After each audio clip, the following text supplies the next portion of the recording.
All right, guys, welcome back to the channel. Welcome back to the stream. Welcome back to Press X Podcast. There's no way Clark just hit my symbol. There's no way. Hope everybody is doing well today. Welcome if you're new, by the way. I hope everybody is ready to cover Fairgames again. I know, everybody's favorite, most highly anticipated PlayStation exclusive game, Fairgames.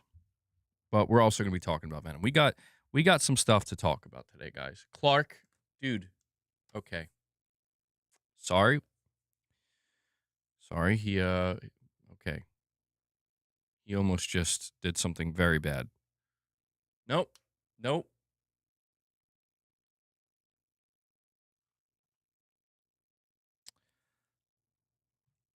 I'll tell you. These cats, they wait. They wait until I go live, and then they start nonsense. They're fine the whole time. I'm telling you. They're trying to sabotage my streams. You know it. I know it. They know it. Everybody knows it. Okay, what's up, Petrov? I'm Ioto. JMR, I'm going to read your milestone chat in just a second.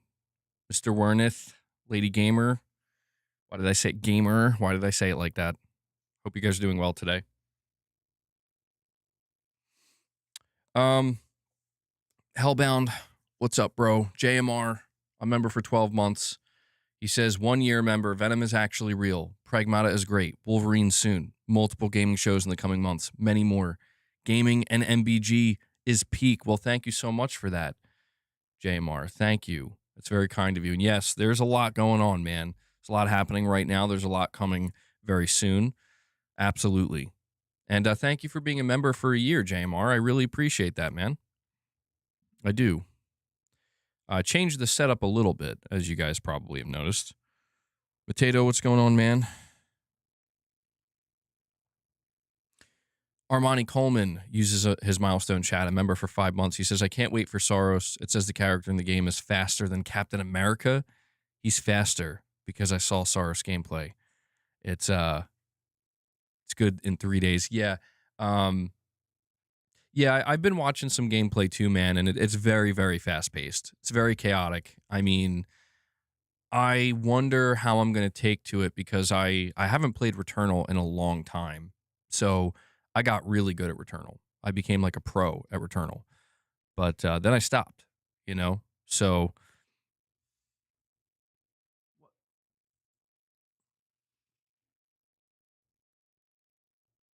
are you guys seeing this? Do you see Clark back there? Like, yo, hey, what are you doing? Sorry. I don't know what's gotten into him. I am Ioto. Also uses their milestone chat. A member for 33 months. Says, you can ignore this message, MBG. I just wanted to see how this works as I've never done this. Well, there you go. Now you know how it works. Yeah. Wow. So you've been sitting on basically 33 milestone chats, dude. They're basically like free super chats for being a member, I believe. You get one per month. Pretty sure that's how it works. But thank you, Ioto, for being a member for so long. And yeah, guys, we're going to dive into some topic discussions today. Before we do, though, do me a favor. Nope.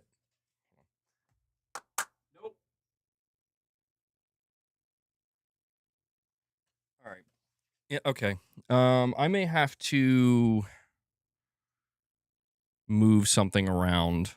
I might have to do it live because I don't know why. Like, I had this here for the last 24 hours. It was totally fine.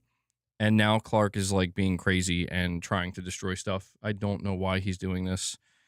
I think boss is training him with the treats. He's like, this is how we get treats, man. We just got to torture him. That's what we do. But yeah, guys, before we dive into these topic discussions, if you exactly. Before we dive into the topic discussions today, make sure you're hitting that like button. If you enjoy the streams, if you enjoy Press X Podcast, hitting that like button is the easiest way to let me know. It helps more than you know. You can support the channel directly. I can only do what I do here because you guys make it possible. You can become a channel member. You can drop member gifts. If we hit 25, we'll be able to feed the beasts and hopefully calm them down. You can also drop a super chat or a direct donation. These are all ways in which you can support the channel directly. So thank you. Simply couldn't do it without you guys. Mr. B, you're saying you're so hyped for Saros. Yeah, Saros seems like it's another. I mean, I'm just gonna say it. It seems like it's a masterpiece, basically from Housemarque. It seems like they are becoming a top tier studio, or they are a top tier studio when it comes to this type of game specifically. So I'm very excited for it too. I have my copy pre-ordered.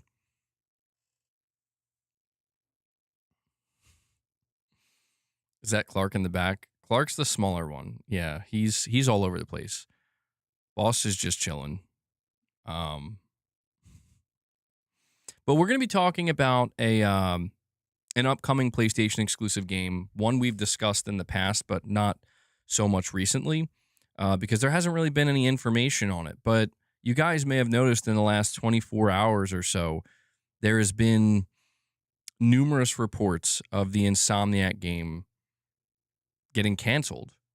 And since then, this has been refuted by numerous individuals, insiders, leakers, developers. So we're going to go over that information. We're going to cover that. And we're also just going to talk about the Venom game. You know, what we want to see, why we would be excited for it, maybe why some people won't be excited for it. So that's one of the topics we're going to be discussing. We're also going to be talking about I have to change my cat layout. We're also going to be talking about Fairgames. We do have a more in-depth Fairgames report to go over where apparently they did a playtest and we're getting like leaked information about not only what occurred in this playtest, but more importantly, how people who got to play the game, how they felt about it and what is going wrong with Fairgames. So we will discuss that. And we're also going to be talking about Saros a little bit more. I'm going to save that for closer to the end of the stream. I'm going to be checking out the Digital Foundry video where they do their analysis on the PS5 and PS5 Pro. But before that, we also have to talk about something that popped up. And I'm hesitant to cover this because it is something that I am fairly certain it's a bug. I'm fairly certain it's just a mistake that Sony needs to correct. And the only reason it hasn't been corrected yet is because it's the weekend. But it has blown up on Twitter. And there's a report from Insider Gaming. PlayStation DRM bug sparks fears over digital game access. People are ripping and tearing into Sony right now because of this. However, it seems pretty clear because of how insane it is that it's a bug and it should be fixed. I'm assuming this upcoming week that we should get clarity on that, but I'll inform you guys what's going on there, why people are freaking out. If it were, if it wasn't a bug and Sony was serious, why it's such a big deal. So we'll talk about that as well. Armani Coleman with a $5 super chat says, I also can't wait for 007 First Light. James Bond has strength. He's throwing people into walls and doing these far jumps over rooftops. Peak human. Almost superhuman, right? Almost superhuman. Yeah, we've talked about this a few times, Armani. I do think the hand-to-hand combat that we've seen in 007 looks really good. Like I wouldn't have expected the hand-to-hand combat in that game to be so good, to be honest. Like so fleshed out. It seems like it's a lot of times with games like that, it feels like it's just kind of not an afterthought, but just the bare minimum, And what they were showing, I'm like, this is actually really cool. So 007 seems like it's going to do really well, too. I think it's pre-ordering really well on PlayStation. You like my cat? Thank you. He likes you guys, too. You already pre-ordered 30 Days to Go. Too many games coming out right now, but it's a nice problem to have. Agreed. Yeah, I've still been playing some Marathon, and I think I'm going to give up on trying to platinum it, to be completely honest. Because, one of the reasons I even decided to give Marathon a try was because when I talked to you guys about this, but just to give you an update, it has 14 total trophies and a platinum. And I thought, 14 trophies, no problem. I could probably be done with it in a couple weeks, right? Maybe less. And I have 13 out of the 14 trophies. One of those trophies, though, is to get to level 100. Now, I've talked to you guys about that as well. However, I see Michael's paying very close attention to my PS5 games. It is alphabetical order, but I may have moved Astrobot to the end there purposely. Yes. I may or may not have done that, Michael.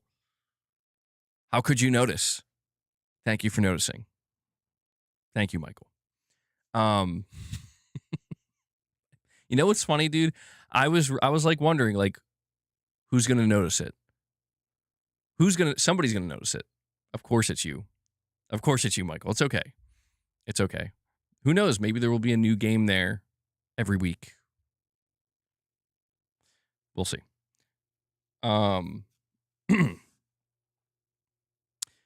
So, what was I just saying? Oh yeah, Marathon.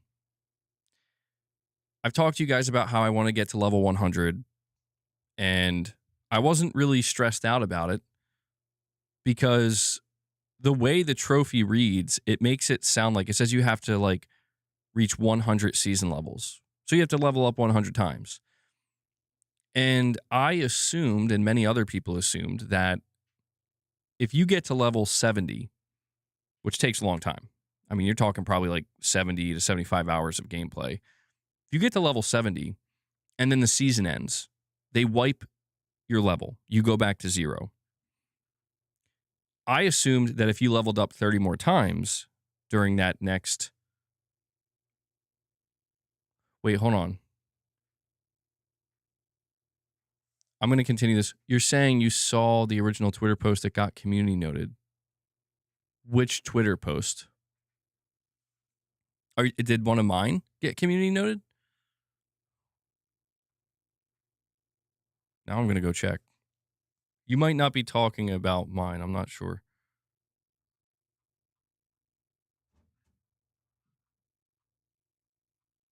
I'm not seeing any community notes on any of my tweets.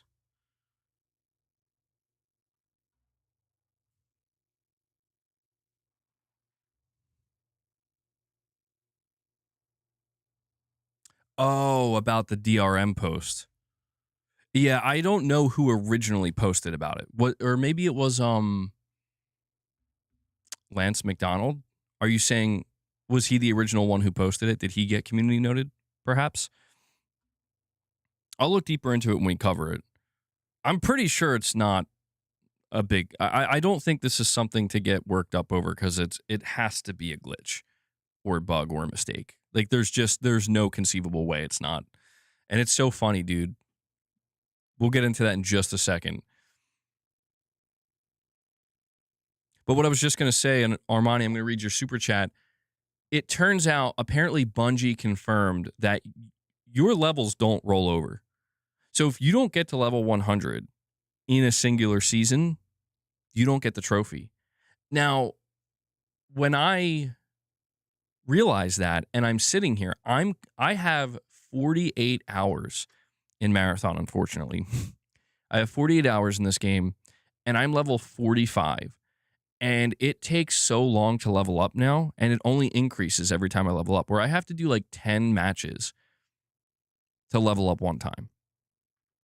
And these are long matches, dude. Like, these are matches, I mean, they can last anywhere from 5 to 25 minutes. And it's not like the longer the match goes on, the more XP you get. And so I'm just like, yeah, I don't think I'm doing this. I was going to do it, but I'm like, the next season happens in June. And, I'd basically have all of May. But I don't want to be sitting here just grinding incessantly on Marathon just to get this one trophy because I feel like I have to crunch to get to level 100, when there's all these games coming out. So I honestly kind of hope that Bungie announces they're changing that, because if they were to do it the other way around, where it's like, don't, just play at your leisure and eventually you'll get that trophy, right? So like if we go to the next season and I'm at rank 0, but I need 30 more ranks and then I rank up 30 times over the course of a month, boom, you get the platinum. I would still play it. But the fact that they're making it that ridiculous, I'm like, dude, that is very, yeah, it's frustrating enough that they wipe everything, but I guess that's to be expected, right? It's even more frustrating when it somehow applies to trophies. Like, dude, what? But yeah, that's where I am right now. Armani Coleman with a $5 super chat. Thank you for that, buddy. He says, it's going to look so cool seeing Rise of Hydra in the wish list. If it was, who would wish? Wait, you're saying, oh, you're asking the chat if you could wish list Rise of Hydra, would you do so? In other words, who's looking forward to Rise of Hydra? Who's planning on playing this game? Well, we have a lot of shows coming up, Armani. We have, there is the Xbox showcase that's confirmed.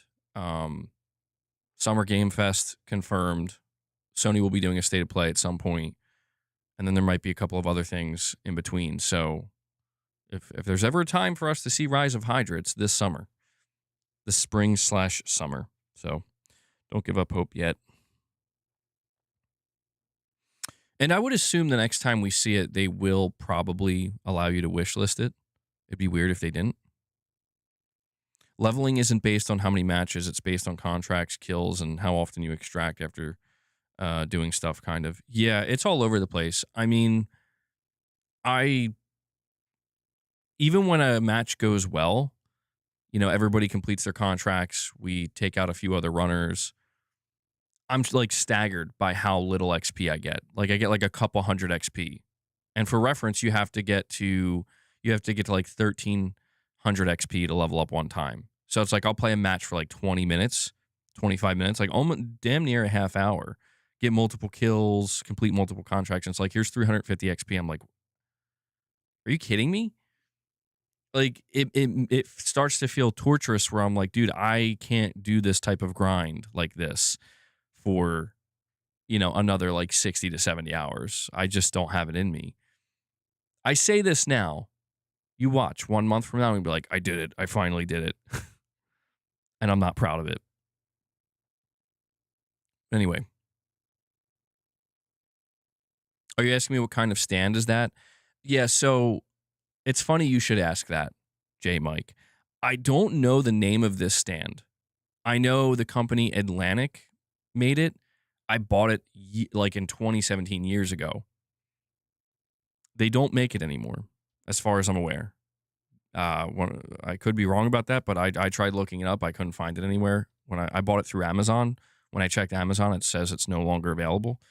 It's a pretty unique stand. There's a specific name for it. I can't remember what it is, but I think it holds about, in total, like 160 games or something like that.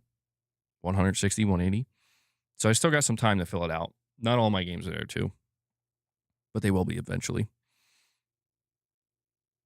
MBG wants that marathon platinum. He may also, wait, you're saying disgusting? Oh, I'll be disgusted in myself if I do grind it out. Yes, you're correct about that. I'm not going to be proud of it. If I do get the platinum, I'm not going to be proud. But I've had more than enough of Marathon, dude. Not a bad game, but not one I really want to be putting a ton more time into. So we'll see how it goes. When maybe I'll change my mind.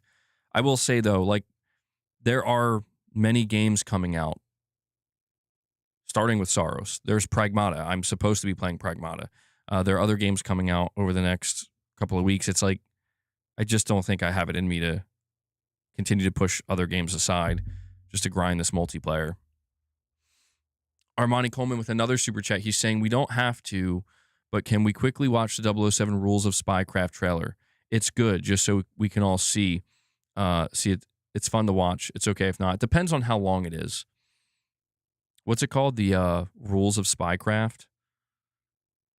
If it's a long video, I'll watch it at the end. If it's short, I'll just bring it up now because I don't think I've seen this myself.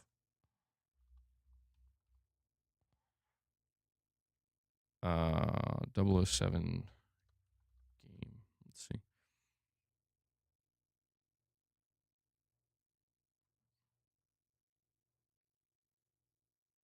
All right, so it's about 5 minutes. I'll save it for the end of the stream, Armani. Just because I don't want to derail too much too early from the topics I want to discuss, but we'll watch it at the end of the stream. I do want to check that out. I didn't know they put a new one out. A new trailer, I mean. All right, so guys, we're going to start here with this DRM situation. Do me a favor, though, before we dive into that conversation, make sure you take a moment, hit that like button. We're almost at 50 likes. Thank you. Continue to hit that like button. So I need to figure out, though, the source of this. I'm pretty sure it's Lance McDonald. I'm going to go double check.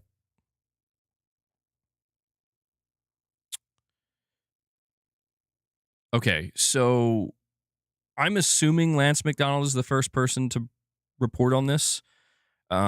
If he's not, somebody please inform me who was actually first.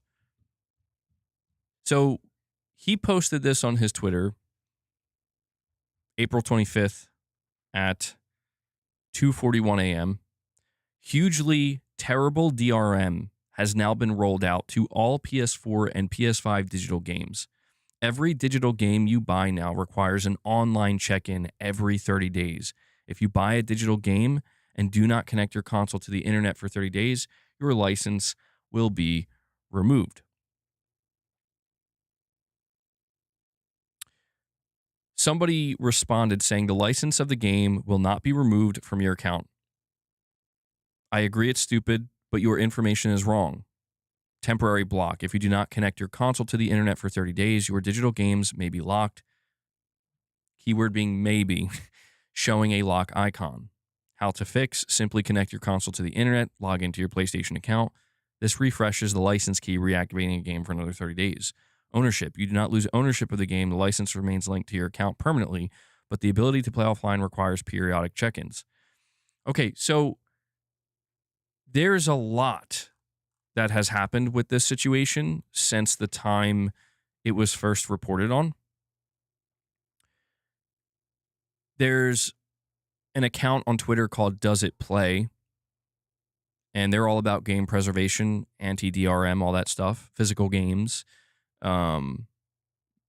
They talked about this, and I'm trying to find their post where they said that they got an anonymous tip. For some reason, I can't find it. They basically said that they were told. Okay, they say, we received word from an anonymous insider. The Sony DRM issue is unintentional. From what we've gathered, Sony accidentally broke something while fixing an exploit. They've known about the confusing UI for a while, but didn't see it as urgent, hoping for clarification soon, or clarifying statement. So basically what this means, what people have discovered, is that if you buy a game digitally, you have a countdown timer associated with it on the back end of that game. I think it's like 30 days or something. Yeah, I think that's what it is. They said it's 30 days. If you do not connect to your account to the internet, if you do not log in and connect to the internet after that 30 days, you will be supposedly locked out of that game. Now, a lot of people are pointing out that this is essentially what Microsoft tried to pull off with the Xbox One. This is why back when they revealed the Xbox One, one of the biggest things was DRM and how everybody just kind of exploded on them and be like, oh, no. That's exactly what this is. However, Sony has not said a word. And I believe the reason they haven't said anything is because it's the weekend. The people who were supposed to be in charge of, taking care of this stuff I just don't think they're literally at work right now. They might, it's kind of funny to think they might not even be aware of this. It's hard. I mean, I would find it hard to believe because this is trending. Check this out. This is where it's the nature of the internet. Sony needs to come out tomorrow and talk about this because there's this post that was put out yesterday as soon as this news went live. 7.5 million views in 24 hours. This person says, "Do you understand what happened to PlayStation yesterday? They quietly turned your game purchases into a 30-day subscription. No announcement, no warning. You didn't rent it. You bought it. Every new PSN purchase now has a 30-day validation timer. Timer hits 0 equals game locked. CMOS battery dies equals game locked. No internet for a month equals game locked. Even free demos have the timer now. Game bought March 2nd, no timer, it'll work forever. Game bought April 24th, expires May 24th. They didn't patch a bug. They shipped this on purpose. Digital ownership just died. They didn't even tell you." So here's the problem with posts like this. That person is saying this definitively. They're saying this isn't a bug. They shipped this on purpose and they didn't want to tell you. Okay. I mean, if Sony wants to quite literally destroy everything they've spent the last 30 years building up, sure. It's Twitter, though. People are going to be hyperbolic. There was another post. Let me see if I can find this one. Look at this. This is absolutely insane. This person posts. It's worth noting this person has an Xbox logo in their account profile. Worldwide scandal. Now, this post has 2 million views, mind you. See, this is where Sony would do very well to be more connected. It's like you have people out here severely damaging your brand and you're doing nothing. You're like, they're probably just chilling, being normal, chilling with their family over the weekend. This person says, worldwide scandal. Sony has just added DRM to all PS5, PS4 digital games, forcing you to connect to the internet every 30 days. And if you don't, you'll lose your game license. They've just created the most anti-consumer measure in history. And it's like, dude, people are melting down. They are melting down, dude. All Sony needs to do, all they have to do is just make a single sentence statement saying this was not intentional. It was a bug. It will be fixed ASAP. No worries. Calm down. So far, they haven't. That, to me, is the most shocking thing about this. I have to tell you, that is the most shocking thing about this. Where it's like, this is trending. This is like creating some of the worst. Oh,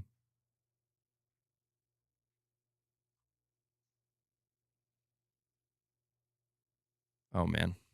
Yeah, this is creating some of the worst PR around PlayStation I've ever seen. Unless this is intentional. I have no idea why Sony hasn't said anything yet. The only thing I can figure is they just, if there's anything that I've seen, and I'm not trying to be overly negative here, I'm just trying to be honest. Oh, what's up, Luna? I didn't see Luna there.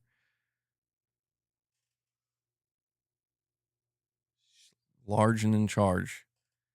She's a giant cat. I'm not trying to be overly negative or hyperbolic towards Sony right now, but I just have to be honest in my assessment here. In that we have talked about how it seems like Sony just doesn't care. It just comes off that way. Like they just could not care less right?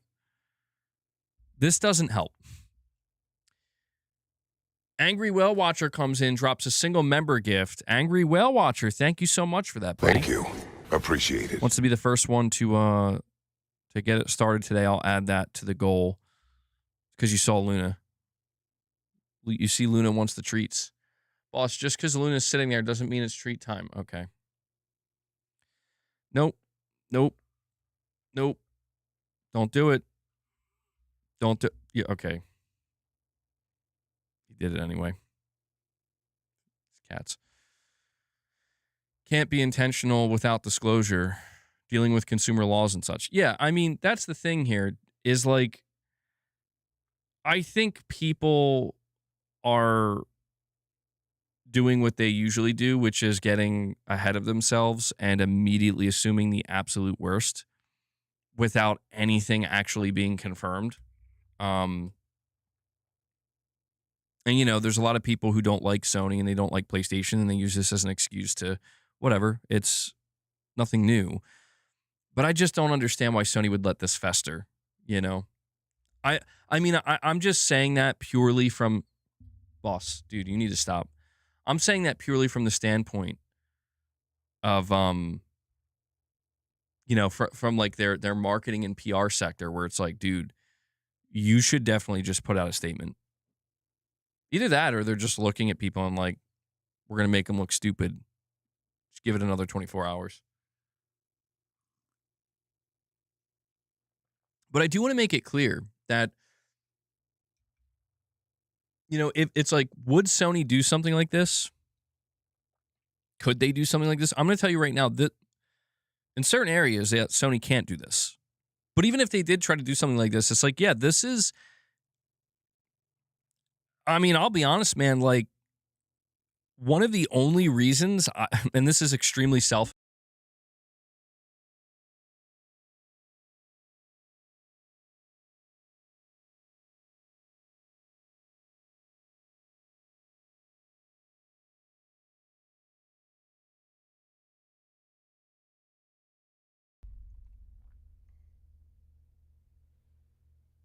All right, get down. Come on. Boss, you know, he's being bad. Just disconnected my stuff. Sorry about that. The my microphone for some reason disconnected. Boss is walking all around here, and I think he just... I'm surrounded by cats, guys. But yeah, this is a situation where Sony... I would like to see people come together and be like, okay, we're all going to buy physical now. I would love to see that. But that's not going to happen. That's not the case. All right, hold on.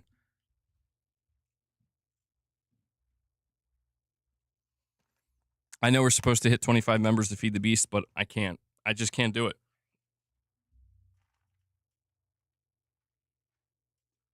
I'm going to give Luna some first.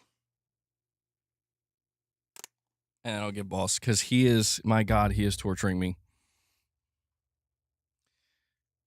I can't even have conversations anymore with you guys about this stuff. My cats just won't let me. But yeah, the greater point here is that there's a 99% chance this is a bug. 99% chance this is unintentional. 99% chance that in the next couple of days, that's going to be made clear. Chad A, you're saying with the $2 super chat, possible DRM change needed for PS6 Portable. I mean, if Sony wants to destroy themselves, if they want to destroy the PlayStation brand, sure, go ahead. How dumb would somebody at Sony have to be, whoever would make this decision? How dumb would they have to be to do the very thing that destroyed the Xbox brand and destroyed their console? I mean, this is why it's like I literally refuse to believe it, because it's like that's a level of stupidity that is it's just not fathomable. It's not possible. So I don't believe it, man. It also is just nuts. To me, it's just nuts. A 30-day timer? Does Valve do anything like this? I mean, I know PC is digital only, but do they implement DRM like that?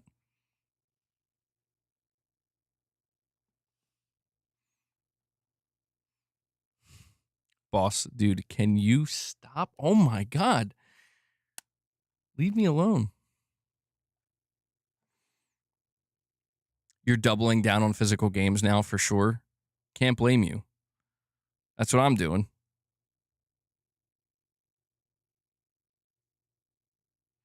No, you can play in an offline mode on Steam MEG. See? That's where it's like, why would Sony even, why would they do that? Unless I'll tell you what, if Sony did do something like this, it would prove they are completely delusional. That's why I don't believe it. I know Sony is not perfect. I know that they have some people there that make some questionable business decisions sometimes, but it's just, I can't believe that. It's like, there's no way you would actually try to do something like this and think it's going to work. You'd have to be on Don Matrick levels of delusional. All right. Come on, Luna. It's boss's turn. Come on.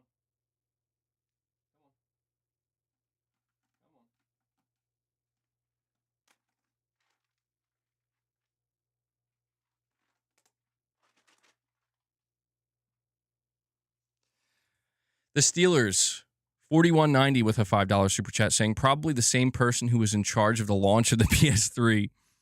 This would be even worse, dude. That's why, to me, it doesn't make any sense. Where it's telling, guys. This is where Sony, I think, needs to wake up a little bit. Just a little bit. I'm very happy with a lot of things Sony does. I am.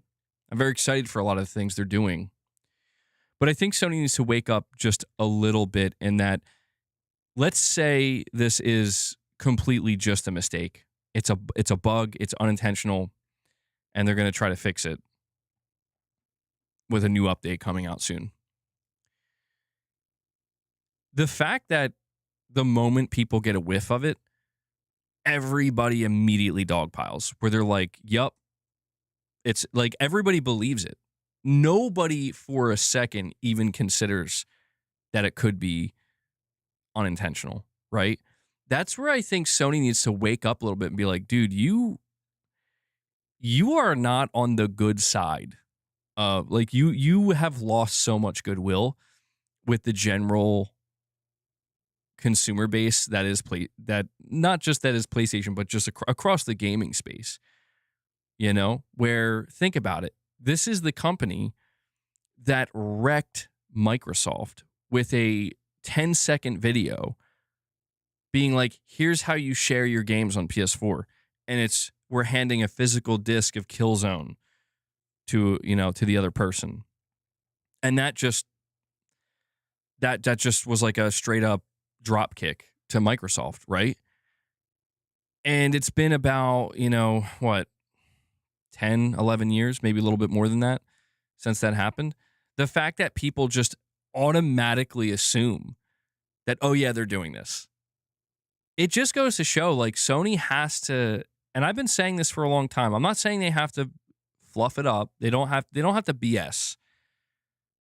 But they need to try to, like, I think, do a little bit of a better job of trying to communicate and win over a little bit of goodwill from the wider gaming space, to where, like, why do people, I don't get it. Like, you're the company that was against this. Why do people automatically assume that now you're the first one that's going to be full throttle with it? You know, it just, maybe I'm overthinking it, but I do also want to acknowledge that it is a different time. People do run with stuff these days. People run with stuff to a degree where it's like, they won't even give it a second thought. So there is that, I mean, there's a reason why it's basically only trending on Twitter, but it's just fascinating to me how, they need to wake up in multiple ways. One of them is is locking down more third-party exclusives. Oh, and market them better. Interesting. We got to lock down them third-party. I mean, I'll tell you what, man. I'll tell you this. If Sony had any thought of slowing down with that, relaxing a little bit, thinking, you know what, maybe now Microsoft, they're putting their games on PlayStation. Maybe we don't need to lock down as many third-party exclusives anymore. Tell you what, the new CEO being like, we're going to reevaluate. I think it just ensures that Sony's going to keep doing what they've been doing. You know, I don't necessarily think it means they'll lock down more exclusives, but it will continue to be a part of their overall broader strategy to keep PlayStation succeeding, you know, to an extent.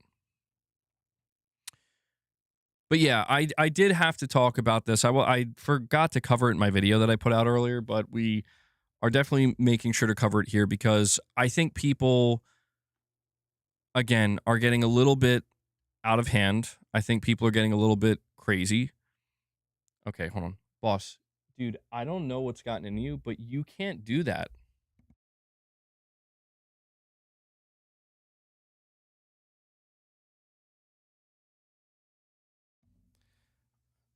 Oh, did I not give you enough? I gave you like a whole helping. Stop. You're being a fatty now, boss. Stop it. And Corey isn't even here, bro. Sorry.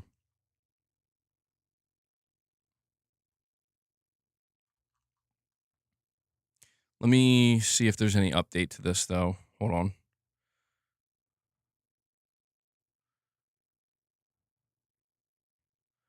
Yes, new PS5 purchases are also affected. The UI just doesn't show the expiry date until it passes. Then the license just expires silently and the game fails to launch. See, that's what's weird to me. That's what Lance McDonald said. If this is a mistake, like, it's pretty bad.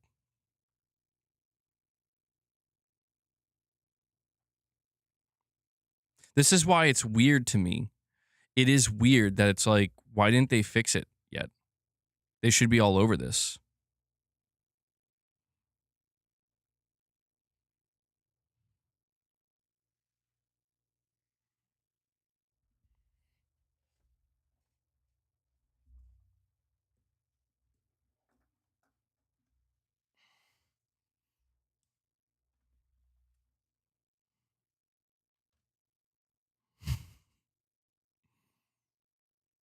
See, Sony, you got to be all over this the way my cats are all over this laser.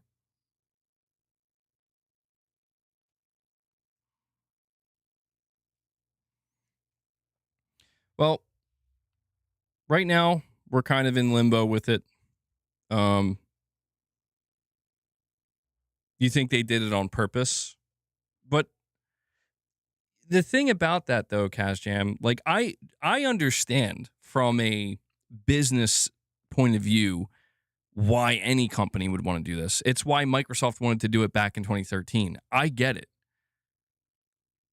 But there's like an aspect to this where it's like, you're not that stupid, right? Right?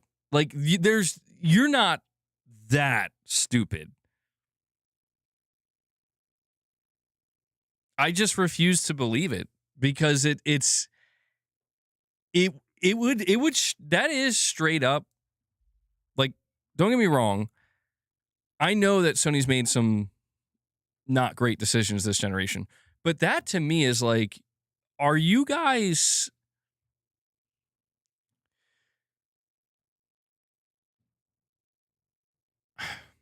all I could say to that is you want to kill the PlayStation brand then. If that were to be the case, right? If I don't give them the benefit of the doubt, then the only alternative is they want to kill the PlayStation brand. That's why I can't believe it. I just can't believe it because it's like, there's no way you would be willing to take a risk like this. I don't know. Maybe I am giving Sony a little bit too much credit here, but this is the exact thing you weaponized to defeat your opponent last generation. What Why would they think they could use it themselves and get away with it? Maybe they're too comfortable to try. Well,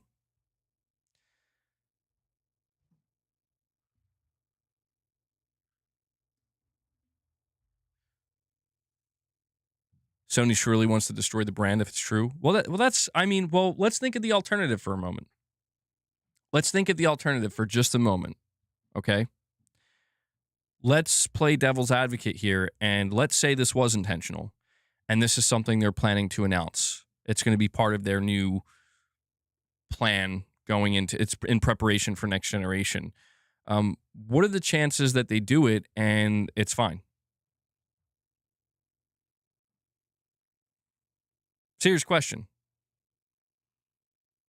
Like, how do we know that all of the outcry we're seeing is just relegated to Twitter, and that come next week, nothing will happen, nothing will be said, Sony will say nothing.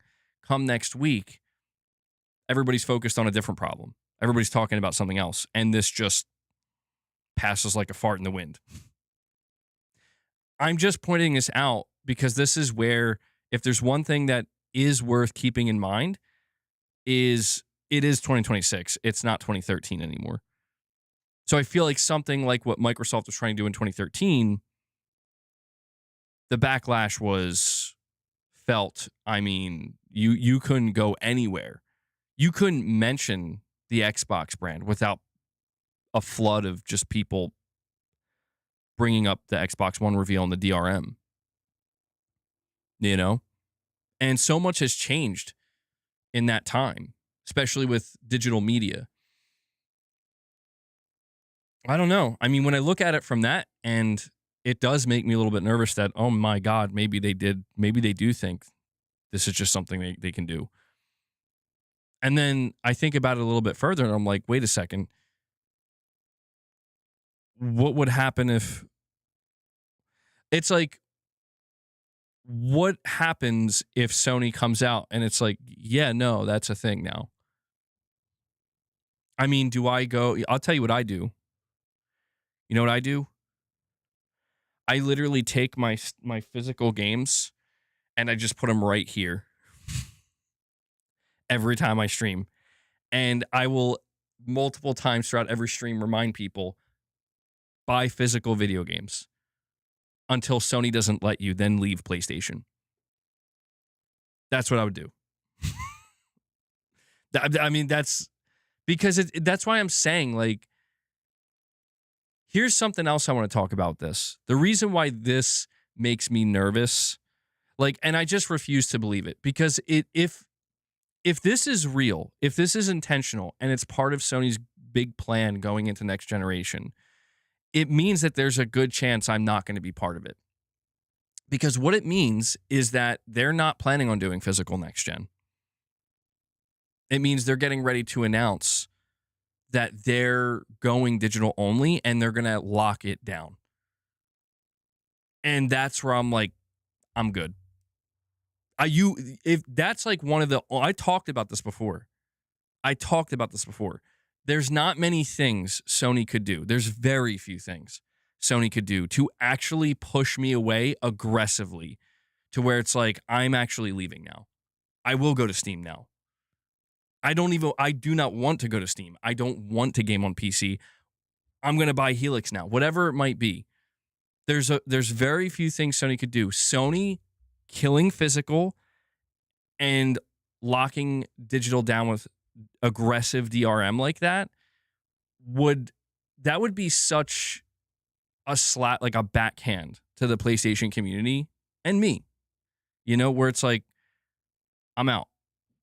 Like, I am out. Either that, or it's just going to be that, or I'm out, or I'm just doing retro stuff now. Would I skip Fizzin if it was digital only? I don't know, dude. Like, it's not a matter of just being digital only. It's a matter of we've talked about the idea of Sony wanting to possibly go digital only in the future, because that's what all these companies want to do.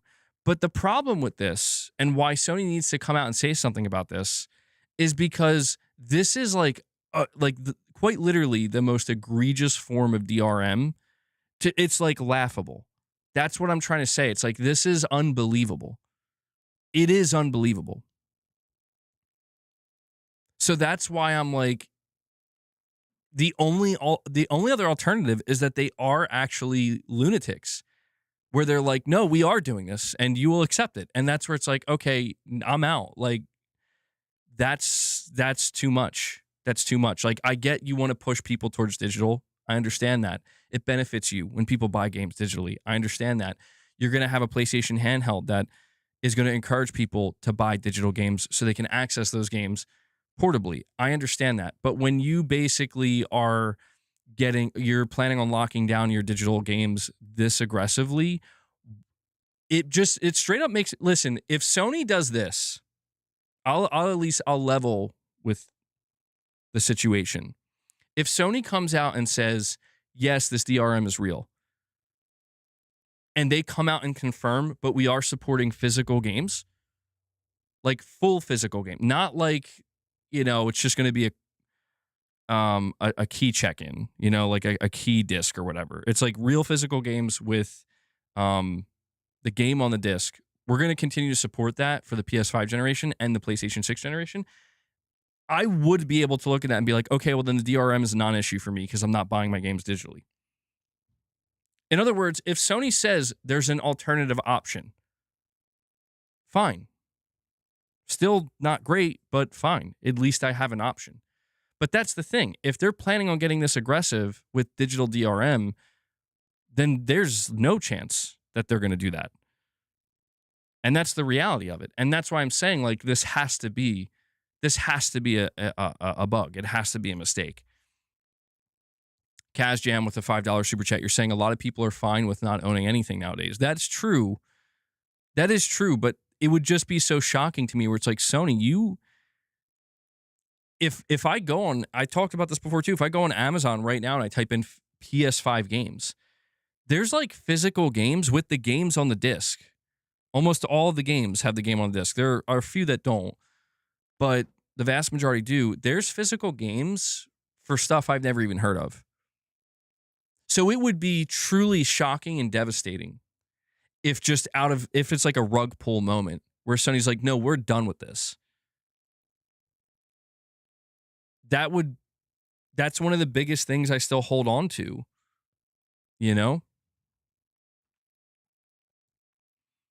You've been all digital on PlayStation since the PS5 started. I just assumed they weren't stupid. See what happens? The PS6 will have an optional disc drive. Well, that's the thing, William. This is why, it's another reason why I believe this has to be a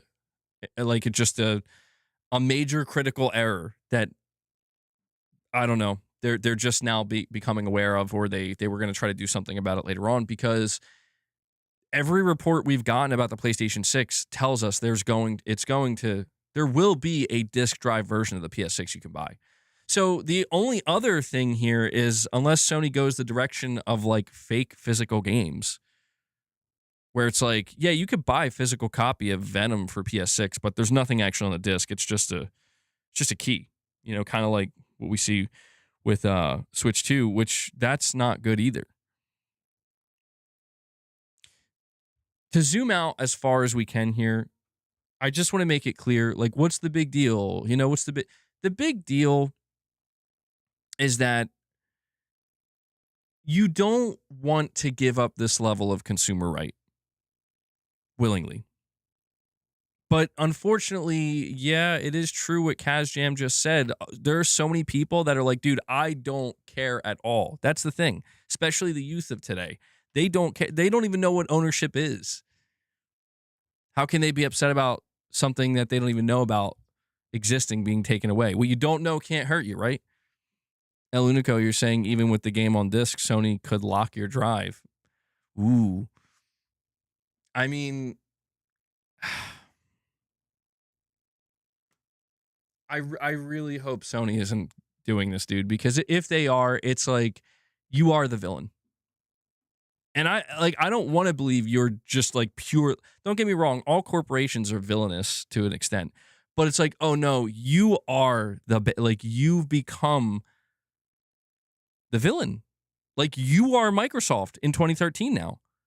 Congratulations. Like, that would be, I mean, that would be, come on, that would be painful. I think for any PlayStation fan who was there during the PS4 generation watching that unfold, that would be like a possibly the biggest WTF moment ever for Sony, where it's like, dude, how could you do this? You know? Either die a hero or live long enough to see yourself become the villain, right? Nothing would change. People will get over it. Well, that's a possibility as well. That's a possibility. I mean, it could just be that Sony is going to do this, and they're going to do it because they know they can get away with it, and they know they're going to get away with it because no one actually cares that much. And Microsoft is literally going to smash their head against the wall being like, this is not fair.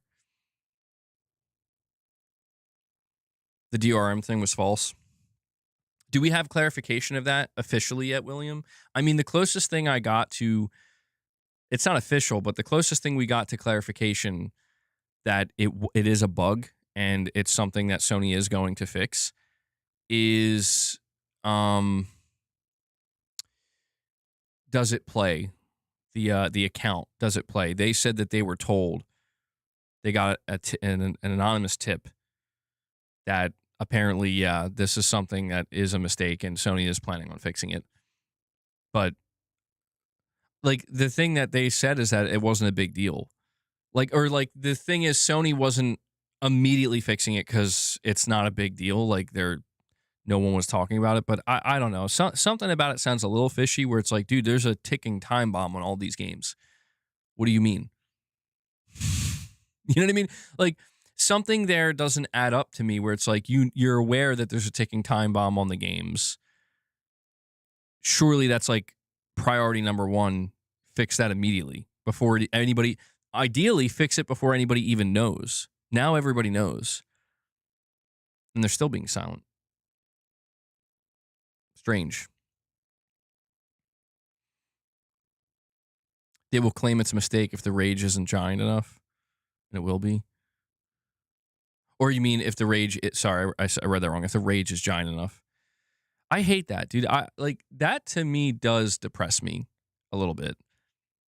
And it's not just something that Sony does. It's just the way these corporations behave where it's like, you wouldn't do that, right? And it's like, no, come on. What, you thought we were trying to pull a fast one on you? It's like, yeah, because why? How am I supposed to think otherwise? And that's the thing. Like, I do want to think otherwise. I do want to think like you wouldn't do that, right? Because even like I could understand having the thought of it. Like, maybe we could try this, but like that thought is overridden by like, that's stupid and a bad idea. So don't do it.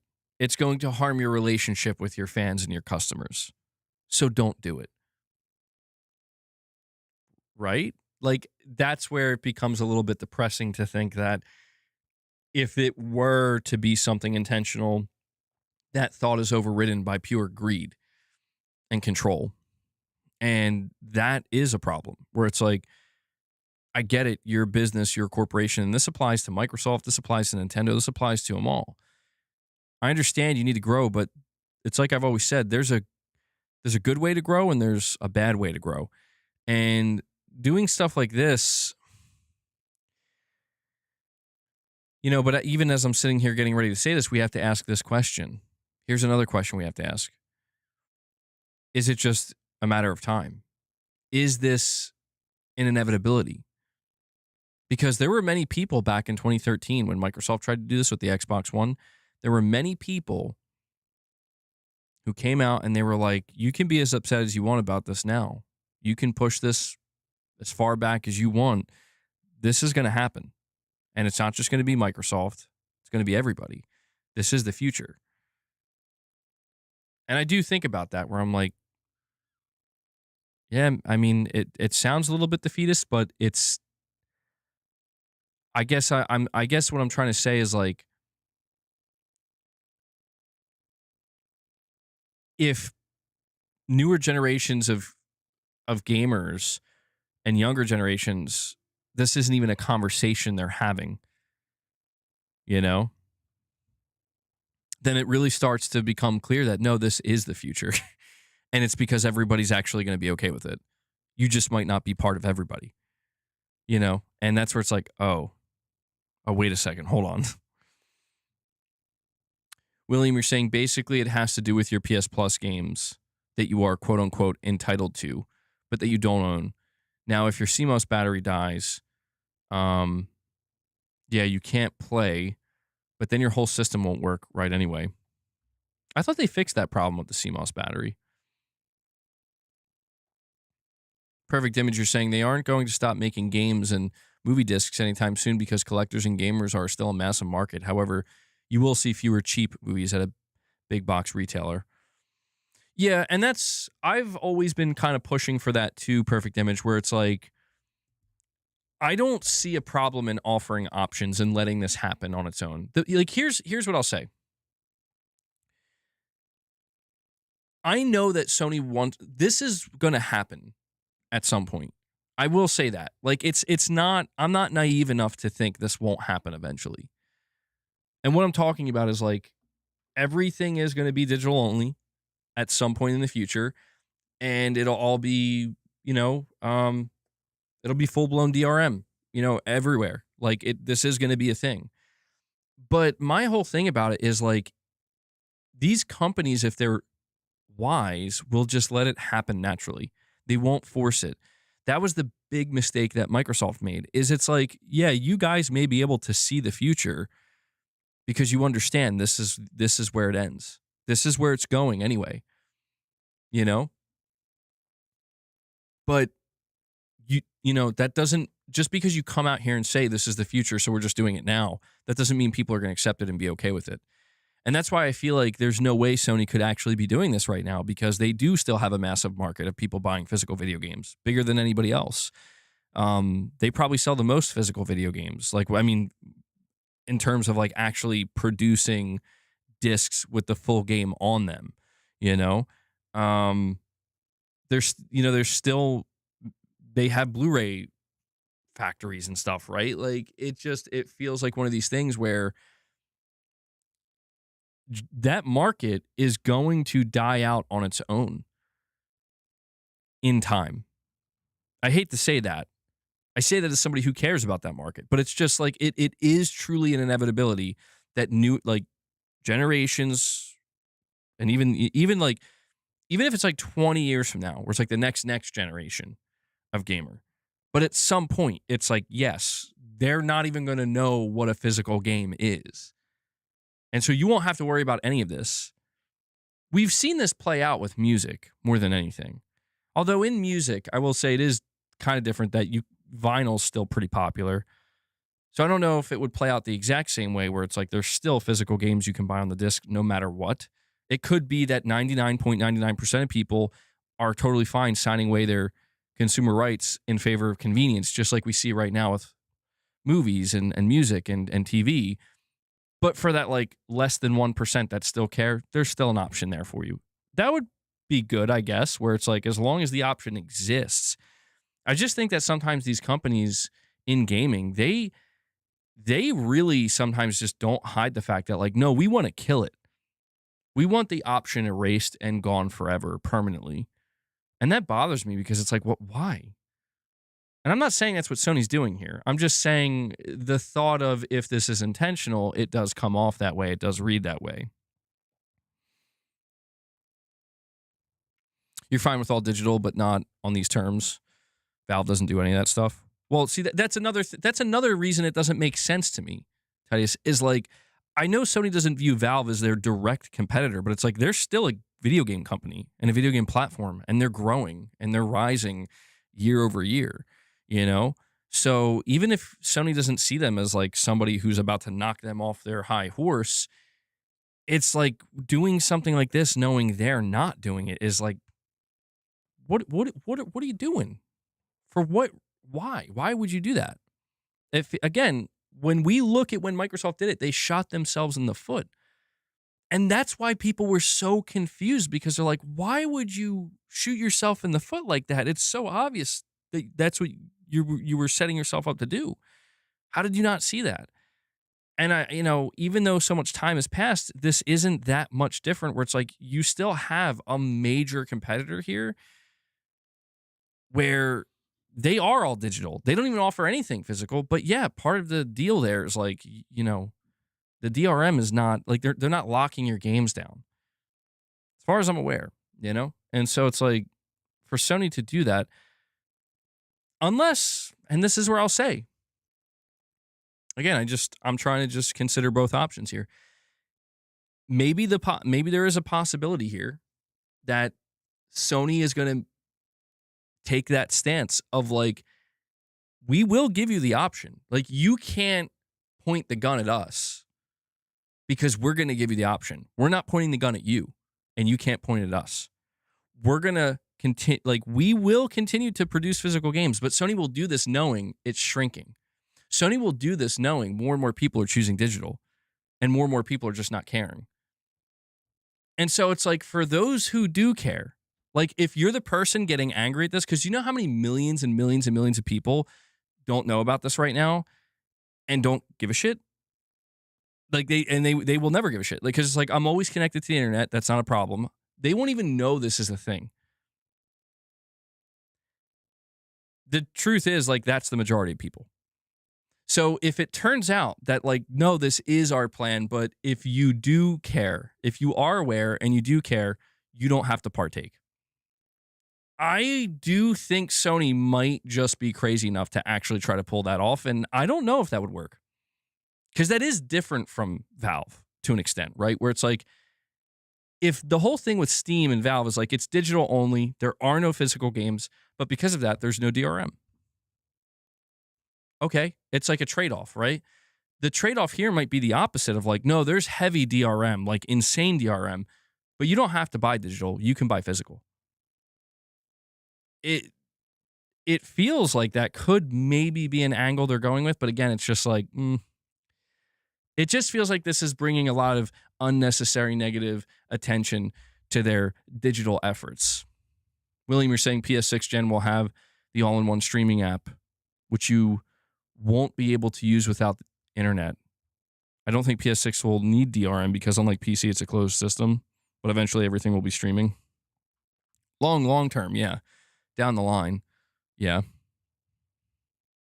Chris Brown, a member for 33 months, says, some of my friends are PC hardcore and they only play mainly online games and haven't had a disc in years. They don't care at all about physical staying. And that's what I'm saying. Like, especially when you consider the fact that they're playing online games, you're literally connected to the internet. Like, it's interesting to think that this major issue is a non-issue for the majority of people. Not I want to say the majority, but like a very large group of people that are engaging with games like this every day. Whiskey, you're saying P.O. Box sign is done. Well, it's nice to see you again, Whiskey. The P.O. Box is not open yet. I feared that this would happen. I think it's probably going to have to get pushed back by a couple of weeks into May. It might be sooner than that, though. I'm still waiting on something. So what I will say is it's still happening. So it hasn't been canceled or anything. Still going to be opening the P.O. Box. Unfortunately, I think it's just delayed. So if you want to message me on Discord, or we could keep in contact here through the okay, boss, dude, come on, through the channel. Hold on.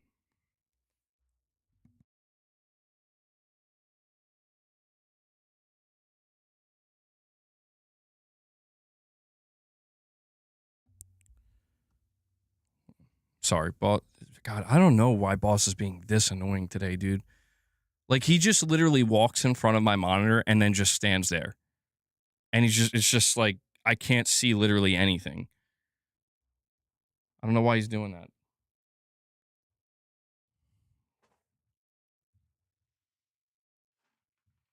Boss, you're out of control, man. Damn maniac.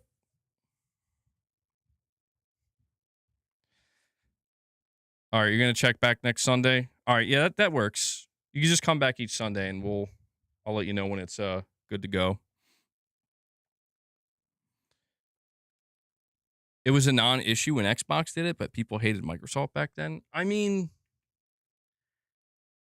there were a lot of people who that wouldn't have affected them negatively by me when Microsoft did that.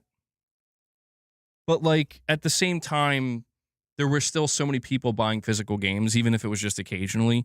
People just didn't like the fact that, if I understand correctly, Sony was going to do it too. There was like this, I guess, unspoken agreement between Sony and Microsoft that they were going to be, like kind of in cahoots here doing this together. And when Sony saw like what happened to Microsoft, they're like, yeah, we ain't doing that. And that's why I'm saying like it would be just insane to think that Sony goes back to that, but now they're the first one. Now they seem like they're the first ones really initiating it. That would be it would just be like, did you not learn anything from what happened during the PS4 and Xbox One days? Did you see that Atari acquired implicit conversions? This is after they purchased their first console war competitor in television. I did see that, yeah. So I'm assuming they're no longer going to be able to do, or I guess they still could do PS1 ports, right? But I did see that they were acquired. And Armani Coleman with a super chat saying, I'm turning 19 in 3 weeks. That's when 007 is going to be a good present.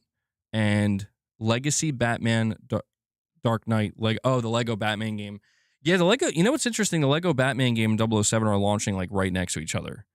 And I feel like this is where I just don't understand. I do not understand the video game industry where it's like, why? These are both highly sought after games. There's probably a lot of overlap, or at least a fair amount of overlap there. Why are you guys launching your games in the same week or within like 2 weeks of one another? Like you have the entire year. To me, that's insane because those are like two of the most pre-ordered games on the PlayStation Store. And that tells me that like this just seems like, frankly, unnecessary competition where it's like you guys don't have to compete with each other.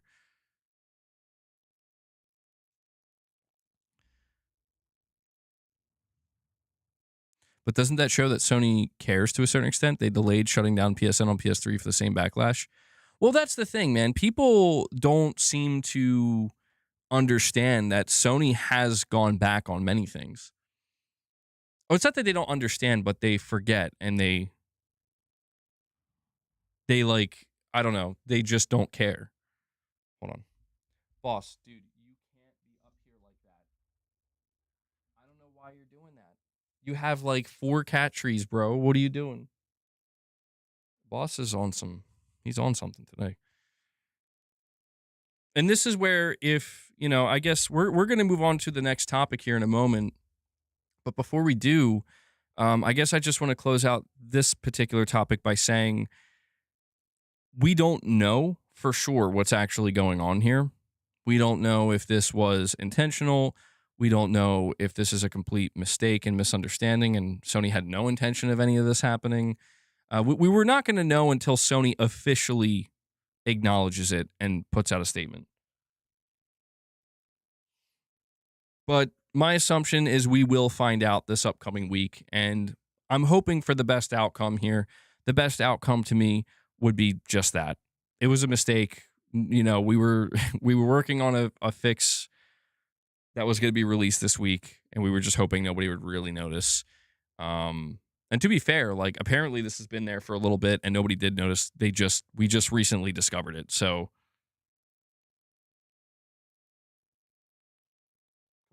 come on, up here, boss.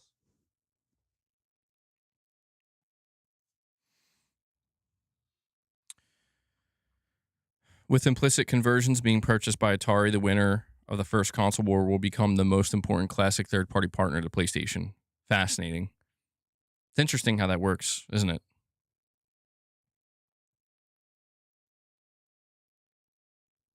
They won't put out a statement. It'll just be removed at some point.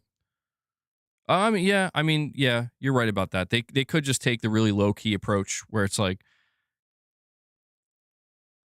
don't say nothing. It's just gone. Don't even acknowledge it. That might be, honestly, with the way the internet works these days, that might be the best way to go about it. Just be super low key about it. But I don't know. I guess what I'm just saying is like so many people, it's kind of like what we're going to talk about next, like with the, come on, man. Hold on. I might have to escort boss out of this room, dude, because I don't know what his problem is. What is your problem? What is your problem? Like, he's being really bad. Hold on.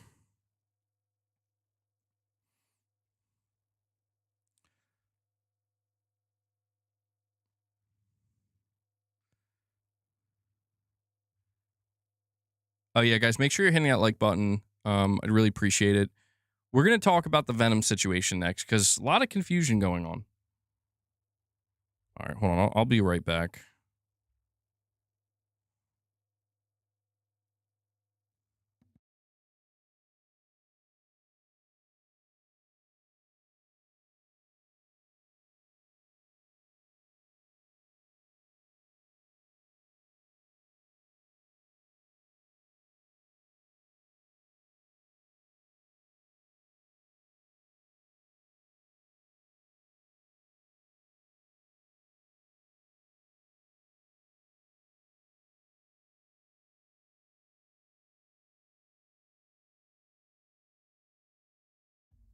Okay.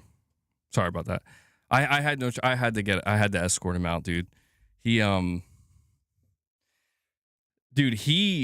don't know what the hell he's doing, but he keeps jumping onto the desk and like literally trying to bite my monitor and bite my wires, and I don't know why. I gave him his treats. So,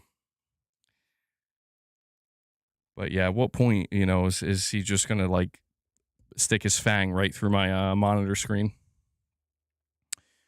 Armani Coleman with another super chat. Thank you, buddy. He says, yeah, and I think James Bond has a lot of potential to do what Batman does, to probably not break people's arms, but still kill them in one punch.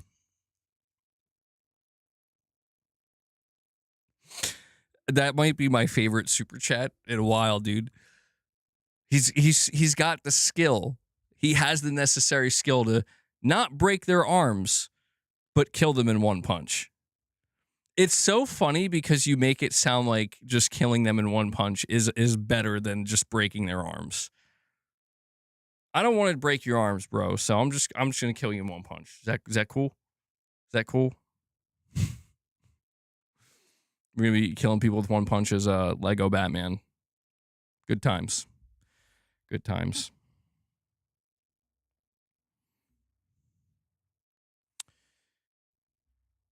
Batman does not kill, but he leaves enemies hanging off buildings by their feet all night. Very true. Very true. All right, so we're going to move on to the next topic here, guys. We have a situation going on with the Venom game. Okay. We're going to go over everything. There's a lot of confusion. It's funny because I encountered numerous people today that they believe the Venom game has been canceled, and it seemingly has not been canceled. It was quite surprising to see a report circulating that the Venom game did get canceled. So it says here, a few hours ago, this was yesterday, a few hours ago, a rumor started circulating about Insomniac Games canceling the leaked Venom standalone game. The rumor originated from a fairly credible source, Najee Jeter, the voice actor of Miles Morales in the Spider-Man games. He claimed as much in a recent interview with the YouTube channel Love It Film. Here's what he says, quote, "Let me give you all an exclusive. We were going to have a Venom game. Yeah, we were going to have a Venom game and a Venom DLC, but we lost Tony Todd. They showed me how it was going to start. They showed me how everything was going to be. It was going to be a Venom video game, just straight out Venom. And then he talks about how Tony Todd passed away, and they basically canceled it. What's interesting, like I'm actually reading this quote for a second time, and what's interesting. All right, I'm going to read. Let me try this again. Let me take a step back. I'm going to read the quote verbatim. I'm going to read it like word for word, because I don't think he actually says at any point that it was canceled. So before I do that, though, we have a super chat from Chris Brown. Thank you, buddy. He says, Batman does worse than killing. He leaves you with a USA hospital bill. It's very true. Very true, right? He's gonna mess you up so bad. When you get out of the hospital and you see the bill, you're just gonna wish you were dead. That's crazy. Armani Coleman, you're saying, I also can't wait for Phantom Blade and Control. Did they give a release date for Control Resonant yet, by the way? I don't think they did, right? Phantom Blade 0 is September 9th, which is nuts, because that's just right next to Wolverine. Again, why? Nicodemus, what's up, man?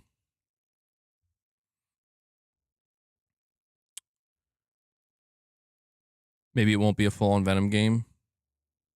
Spider-Man game featuring Venom. Well, I'm going to read this quote word for word. I'm going to read the entire quote, okay? He says, quote, let me give you all an exclusive. We were going to have a Venom game. Yeah, we were going to have a Venom game and a Venom DLC, but we lost Tony Todd. They showed me how it was going to start. They showed me how everything was going to be. It was going to be a Venom video game, like just straight Venom out. They were going to make a Venom video game, but then, we lost my Uncle Tony Todd. We lost my Uncle Tony Todd, and I love him to death, and I still wish he was here. I still cry about him. Me and Yuri went to his funeral. We shed tears. It was a very, very, very, very hard time. He was like, you're my nephew now. He was taking me around, and we were doing Comic-Cons together. End quote. Jeter attributes the purported cancellation of the Now I have to see. So, like, did he straight up say in the interview it was canceled? Because that quote that they provided, he didn't say that.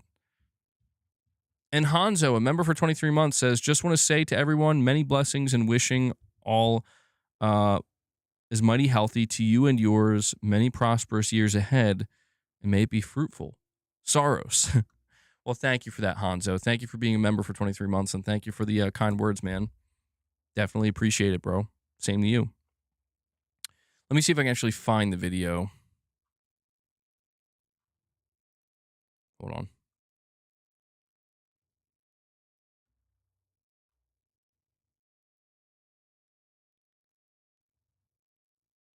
Where is it?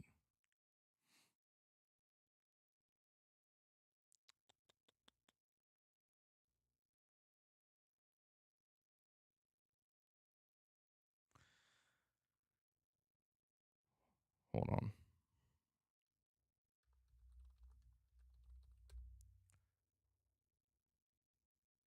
Venom is canceled. Venom isn't canceled. What's the timestamp on it, though? Najee Jeter on canceled Venom game. Miles Morales' future and working with Yuri. So the timestamp 31/26. Hold on.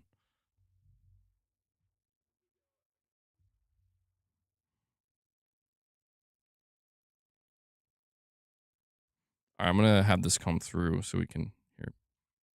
Yeah, and rip to Tony Todd, man. Fantastic as Venom. Such a shame. No, if they were to do a Venom game, they'd have to make that R-rated or something like that, I know, and and I'm gonna give y'all an exclusive. I'm gonna give y'all an exclusive. We were gonna have a Venom game. We were gonna have a Venom game and a Venom DLC, but we lost Tony Todd. Yeah. Oh my Yeah. God. Yeah. You can't do it without him. He was so good at the whole. Wait, this is the guy who does Miles Morales' voice? Bro, that's crazy. He like I would have never known. He doesn't even remotely sound like it, unless maybe he's sick or something. That's crazy. He's got to be sick or something because like how does he? Because Miles Morales is so high pitched. But that is the voice acting talent, right? Whole embodiment of that character. Oh, that's Yeah. They show me they show me how it was gonna start. They show me how everything was gonna be. It was gonna be a Venom video game. Like just straight Venom, how y'all played the Venom playthrough. It was just gonna be a Venom video game. Wow. Like as devastating. I'm like, oh, a Venom game, would be so cool. But No, also, you it can't was do it gonna without him. be like it was like how you had like the Last Dance and you had Maximum the Carnage, probably. Carnage. Yeah. Yes, they were gonna make a Venom video game. Okay, I'm gonna be honest. So now that I'm watching this for the first time and listening to it, I think, dude, it seems more like he just leaked it. This to me reads much less like oh, it's canceled. It almost seems like he's like, yeah, yep. I'll keep it playing though, maybe because I'm waiting to hear him explicitly say like it's canceled. Well, to be fair though, the title of the video says it's canceled. The title of the video where this news broke, Najee Jeter on canceled Venom game. But then we lost my uncle Tony Todd. We lost my uncle Tony Todd, and I love him to death, and I still wish he was here. I still cry about him. And bro, like me and Yuri went to his funeral. We shed tears, bro. Like it was a very, very, very, very hard time. We're very sorry for your loss. Yeah, man, this industry has been crazy. I've been losing people left to right, and it's been hectic. Yeah, like he's obviously like, he spent a good bit of time with him, on the second game. Like I couldn't Oh, imagine, man. man. Tony was, and I'm not just saying all this stuff to be biased, but all these guys that I encountered have all just have taken me under their wing. I don't know if it's because I was raised by a single mom. I don't have a dad, So, but Tony, he was like, I'm gonna call you my nephew. Tony Todd was cool, dude. That's such a shame he passed away so suddenly. Okay, so this is fascinating. I was under the impression that he straight up said, yeah, they canceled it. He didn't say that. I mean, there's an implication, absolutely. He's somewhat implying that, then Tony Todd passed and that happened, but it's interesting because the way this was being reported was like, yeah, no, it's canceled. They scrapped it. And he didn't say that. He didn't say they canceled it. He didn't say they scrapped it. If anything, all he really implied was that it ran into a problem. And that problem was that, yeah, the guy who was voicing Venom passed away suddenly. So this actually explains a lot. And for those who are wondering, is there a Venom game or not? A developer on Reset Era actually replied to this and said,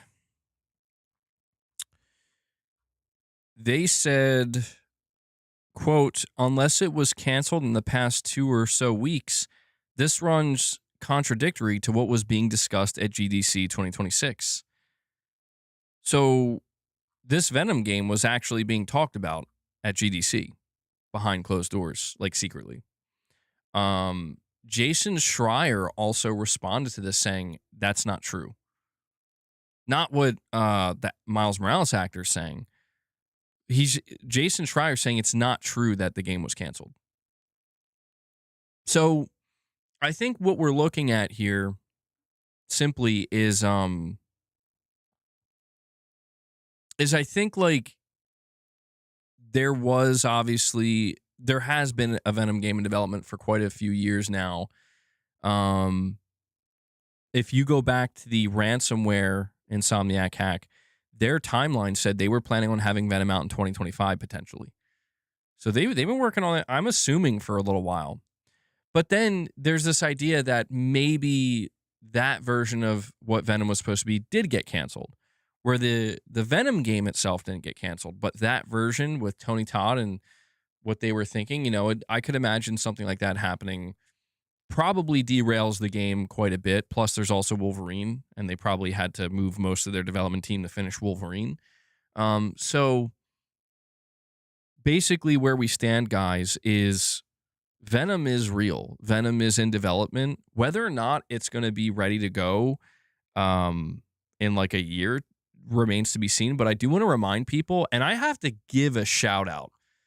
Like, not enough people talk about MP First. I have to give a big shout out to MP First because they're like one of the only websites really doing digging for PlayStation. And they're like accurate almost all the time.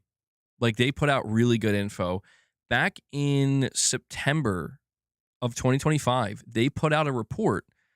Marvel's Wolverine aims for a 2026 release date. The Venom project is still in development. Now, if you remember, I want to remind everybody, this report came out a week before the state of play, about a week or so before the state of play. And everybody was questioning whether or not Wolverine would be part of that state of play. People were starting to question if Wolverine was actually going to come out in 2026 or not, and whether or not we were going to get a release date. And MP First confirmed before Sony even announced the state of play that, yeah, Wolverine's on track for 2026, and we're going to be hearing about it soon. But then they followed it up by saying, well, let me just read it. They say the most important information we received from our main source is that Wolverine is still on track for a 2026 release, and Venom has been in active development. While we haven't been able to determine how advanced the Venom project is, if we assume Wolverine remains a priority, it's likely the game is still in pre-production. Now, they're assuming that, but they don't know. They say there are some details from the story we got from a different source, but we couldn't necessarily verify these specific details, so take it with a grain of salt. But one of the details they received is that Eddie Brock will be taking the protagonist role. This might seem obvious, but, you know, if you played Spider-Man 2, you know. They also say that, hold on, it says, we also know that at least visually, Eddie Brock will be closer to his comic book counterpart, not closer to the Tom Hardy rendition. On the topic of characters, the Venom game would also see the return of Carnage, who was previously leaked to be the main villain of the game based on internal slideshows. Additionally, Anti-Venom would be featured, but not the version controlled by Peter Parker. Instead, we would see the more monstrous-looking version from the comics that Eddie Brock eventually uses. As with Peter Parker and his struggle with Venom, Eddie can maintain total control over his persona with Anti-Venom. So this could play a significant role in the story. On a final note, we've also come across some clues that suggest that Insomniac is currently working to include Miguel O'Hara, also known as Spider-Man 2099, in one of their projects. We don't know if this will be in Venom or Spider-Man 3, but I have to give a big shout out to MP First because we're having basically like Jason Schreier come out and confirm that Venom is in development. We had a verified developer on Reset Era confirm that they were talking about Venom as recently as March 2026 at GDC. And so MP First was like the first one coming out here being like, yeah, just a heads up, Venom's still in development. So love to see them. I mean, they've been doing great work for PlayStation reporting, and hopefully they'll continue that. But yeah, man. So, you know, this really kind of begs the question, when are we going to see this game? We know that Wolverine is coming September 15th. And so, you know, we know the PlayStation 6 reveal is happening probably June 2027.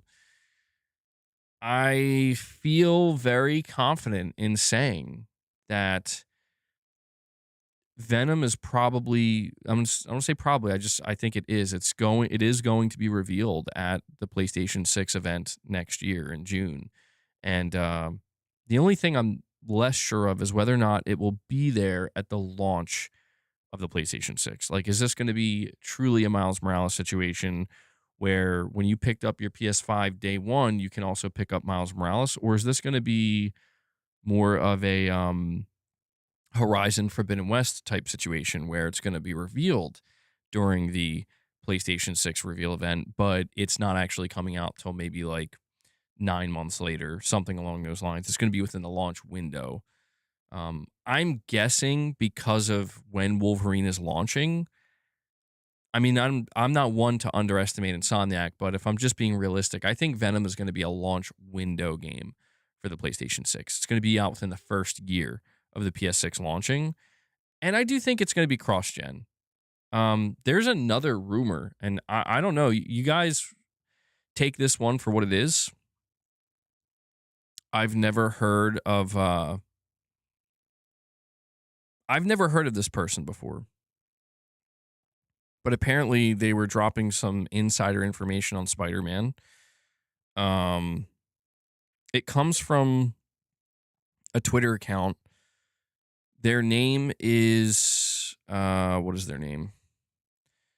That Redacted Guy. I don't know if this is an actual. I mean, they have a lot of people liked their tweet, and a lot of people were basically talking about them. A lot of people are treating this person like they are an insider with like some Marvel stuff or whatever. So they came out and they said, now that the actual developers are disputing the news that the Venom game is canceled, I'll post the latest info I got a week ago. So from what I gathered, the majority of Insomniac are heads down polishing and getting Wolverine ready. Peter Parker's face model actor, who essentially confirmed he's doing mocap again, is apparently doing mocap for 2 Insomniac projects. Internally, it's still being decided whether Venom will be a cross-gen title like Miles Morales, or if it should be a PS6 title that will lead into Spider-Man 3, which will be a PS6 exclusive. So if this information is accurate, this is actually some of the most insightful information we're getting for next generation. Again, I don't know if what this person is saying is true. I don't know if they're considered reliable or not. Let me actually double check on the... Who is this guy? John Insomniac.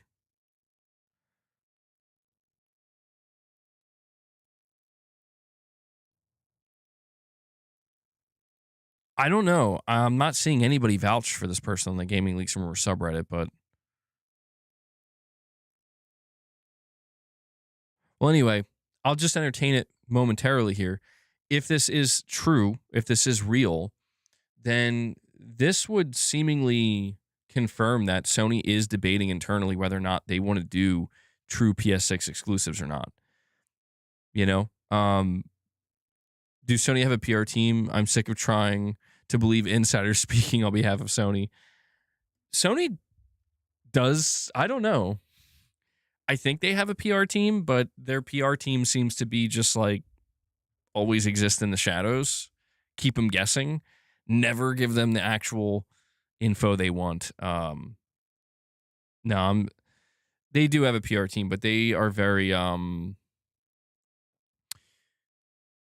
tell you, the reason why things seem so strange for PlayStation right now is because they're in a bit of a holding pattern where they need people to stop talking about the PlayStation 6. They need people to stop talking about next gen. They need people to talk about the PS5. They need people to talk about Soros. They need people to talk about Wolverine. They need people to talk about the things that are happening now and the things that are happening in the coming months because they're still trying to sell the PS5. The more aware people become that the PlayStation 6 exists and that it's coming next year, the more inclined they are to not buy a PlayStation and wait. So, you know, this is why when you see Sony's PR team activate, they're very intentional in that, you know, like all you really see from Sony's PR team is they're advertising Soros, they're talking about Soros, and they're talking about some big third-party games that are releasing on PlayStation. That's pretty much it. That's the extent outside of announcing PlayStation Plus. Because if you think about it, like that's probably all they should be doing. You know, I know people look at the Microsoft side of things and, you know, it's hard not to because they're in the, you know, they're like, there's new stuff to talk about with Microsoft seemingly every day where there's, you know, there's something new being said by the CEO or somebody high level there. And it's very different on their end because it's like they're trying to get people, they want to make people aware right now of the next gen, um, you know, device that they're making. They want to start establishing the messaging now. Well, because what do they have left to lose? Nothing. They've hit rock bottom this generation, Microsoft. So that's really the difference. Sony still has a lot to lose in terms of momentum to close out this generation strong, and timing is everything for them. But I do understand. I agree too. Like, it does seem like almost everything we hear in terms of what's next, it's not from Sony. Sony has gotten very comfortable when they do their state of plays where it's like, we'll show you one game that's coming next, and just that one game. And that's, that's a little bit different from, their developers are much quieter now. So,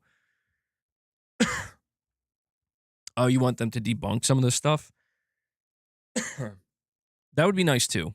Yeah, I would appreciate that, but I don't know. Sony just tries to, I don't know. They have this mantra, it seems, of like, they just don't acknowledge rumors or hearsay.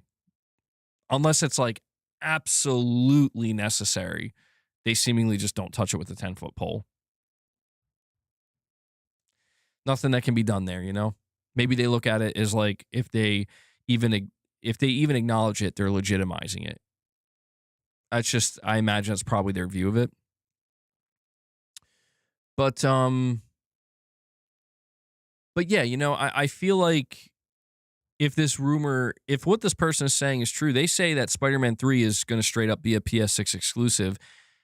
Venom might be cross-gen. That to me sounds exactly like the same pattern. They want to follow the same pattern that we saw with the PS5, where it's like start with Miles Morales, make it cross-gen, then a couple years later, drop Spider-Man 2, make that PS5 only. I could see them doing that. The cross-gen discussion about Venom, though, I would love to get more detail on that. I would love to know why they're considering making it a PS6 only game. I would love to know why they're thinking about not and continuing with cross-gen. I can speculate what those reasons are. PlayStation just tweeted about PlayStation Plus. I think a big reason is the pricing of the PS6. We don't know how much it's going to be. I don't know that Sony even knows themselves yet. They haven't locked down a price, but I would imagine, like, here's what's interesting to me. What's interesting to me, if this rumor is to be believed, is that PS6 exclusives are on the table. That's interesting because that's different. That means this idea that we just assume, yeah, everything's going to be cross-gen. Duh. I don't know. Apparently, if this is to be believed, Sony's not looking at it that way. They're like, no, we might just go all PS6 exclusives. And I find that very interesting because that, to me, that makes a big difference. Like, I guess what I'm trying to say is, like, Sony is going to do a PlayStation 6 showcase. There's two versions of that showcase. Version 1 or version A, everything is cross-gen. Version B, when I say everything, I mean every first-party game is cross-gen. Version B, every first-party game is PS6 only. And I think the way people respond to that is drastically different. I think you walk out of a PlayStation 6 showcase next year, new Astrobot, Venom, Gran Turismo 8, new Uncharted revealed, a bunch of other stuff we're probably not even aware of. All PS6 only. I think that's going to make people be like, oh my God, I need a PS6. You walk out of that showcase and every single game is cross-gen, or there's like some cross-gen, some not. A lot of people, I'll probably just stick to my PS5. But yeah, I mean, I think like they're probably debating whether or not Venom should be exclusive because, well, think about it. Like, would Venom qualify as a system seller? Like, I'll put it to you this way. If they show off the PlayStation 6 and one of the first games they show is a standalone Venom game and it looks insane, it's like a next-gen looking Venom game. Ray tracing, all that good shit, you know, like 120 frames, I don't know. And it just looks incredible. You know, they tell you like PS6 and they say only on PlayStation, PS6 exclusive. What's that going to do for you? I mean, maybe I'm wrong here, but I think that would make people go, "Holy shit, I'm buying a PlayStation 6, bro. I want that Venom game." I could be wrong. You know, it could be the opposite. Maybe the majority of people will be like, "This is bullshit." But I'm very fascinated by that. I would love to get more insight. I hope we get more insight. I'm sure we will in the coming months and going into the next year for sure, where it's like, is Sony planning on doing cross-gen aggressively or not? Are true PlayStation 6 exclusives on the table or not? All right. Let me close some of these tabs here. I have too many tabs open. Hold on, guys. We do have a third topic we need to discuss, though. So what we have left, we're talking about Fairgames next. We have an interesting report on Fairgames we're going to cover. And then after that, we're going to check out the Digital Foundry Soros PS5 Pro / PS5 breakdown. How long is that? Is that a long video? And maybe we'll check out the 007 video too. We'll see where we go. Make sure you're hitting that like button. It helps the streams a lot. The same happened for PS5 Showcase. They show PS5 only. Then it was cross-gen, speaking about Forbidden West and Ragnarok. Yeah, I do firmly believe that Sony wanted to make games like Forbidden West and Ragnarok PS5 only. But the reason they didn't was because they started to very quickly become aware of the fact that you're going to have a massive shortage of consoles. So these games are going to tank, basically, because you don't have enough people to sell them to. And even if you wanted to use this game to sell this console, you can't, because the console can't be manufactured. That's what I think people need to keep in mind. That's different going into the PlayStation 6. Assuming there isn't a shortage, and as it looks right now, there won't be a component shortage. The pricing of it might be a problem, but no shortage. Sony should be able to manufacture as many PlayStation 6s as people want to buy. So that could very much influence their decision to be like, yeah, we're going to make these games exclusive because we're fairly certain these games will sell our console. They'll sell our box. Don't forget Gran Turismo 7 was literally marketed as a PS5 exclusive. And the moment Sony realized, holy shit, we actually don't have PS5s to sell, they released it on PS4. They announced it's coming to PS4. So, I think people didn't quite understand. Like, even when you look at Miles Morales, I think people also tend to forget, and this also applies to Venom, that like part of the reason they probably decided to make Miles Morales cross-gen is because in order to maintain their contracts with Marvel, they have to sell a certain amount of units. Like, for example, I think it leaked with Wolverine. Wolverine has to sell a minimum of 6 million copies to justify their agreements and their contracts with Marvel. Minimum 6 million copies. And I think it will do that. It'll probably go beyond 6 million. But it just goes to show that, like, when they strike these contractual deals with characters like Venom and Wolverine and Spider-Man, like, there's a pressure. Like, they have to hit a certain goal. And it's not like their other games and teams don't have to hit goals, but there's just a much greater pressure where you're in an agreement with a third party here, that third party being Marvel and Disney.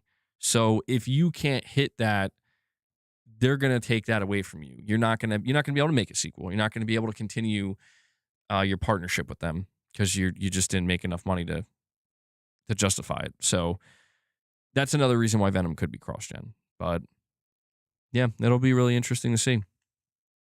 Anyway, guys, we are going to move on to the next topic here, which is an exclusive report about the live service first-party PlayStation exclusive game, Fairgames. Now, we went over a report recently from Insider Gaming talking about the struggles of this title and how it's struggling to find the fun factor. However, this report from Insider Gaming delves deep into player feedback. So there was a play test that was conducted, and this play test is clearly heavily NDA'd.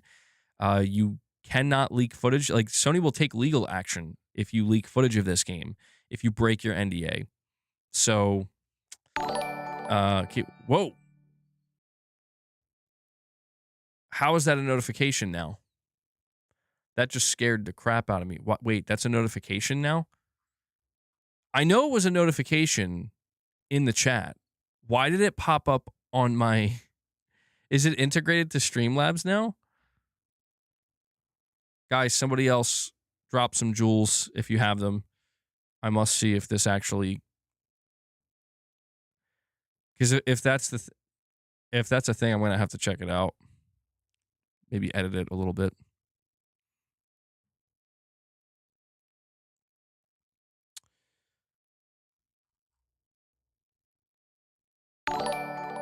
Oh. Oh, wow. Okay, yeah, they all just come through now. A party hat. That's crazy. That's crazy. All right. I guess they just updated that yesterday or something. Because before, when people were dropping jewels, it wasn't actually coming through Streamlabs. All right. Well, thank you. Thank you for the party hat.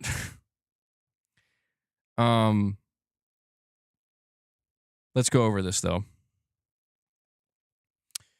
All right. So, again, this comes from Tom Henderson of Insider Gaming. He says, Haven Studios' latest playtest of a pre-alpha version of Fairgames continues to struggle to find the fun, according to sources familiar.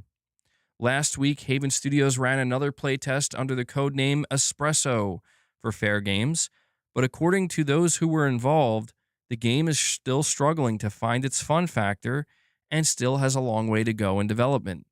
As mentioned in a previous report, the game mode that was played was called Cargo Heist, which is essentially an extraction-based experience where you load into a map, you loot, you break vaults, and then you extract.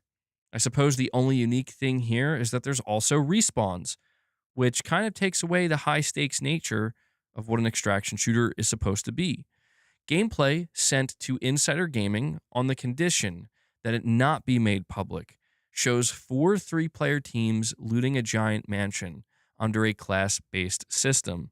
The game somewhat resembles The Division or Call of Duty in its graphical style and movement, with elements of grappling and wall running. But the reveal trailer's overly colorful look seems to have been toned down significantly, adopting a more grounded color palette. Screenshots of the game's playtest Discord showed a massive amount of negative player feedback, with players criticizing game-defining features like movement, NPCs, and the class system, and more. Others who played the game tell Insider Gaming that they either played a few games and stopped, or teammates would actually leave mid-match and not play again because the game felt incomplete or boring. It seems that at the very least, Fairgames still has a long way to go in development, and while I never want to write off a game before playing it, I do genuinely wonder what the game plan is here. Marathon has proven... Hold on. Thank you, generic white male, for the... what is that? Happy golden poop. Thank you. That very appropriate. Appropriate for what we're reading right now. Absolutely. Is it just because you make it, just because you paint it gold, doesn't mean it ain't shit, right?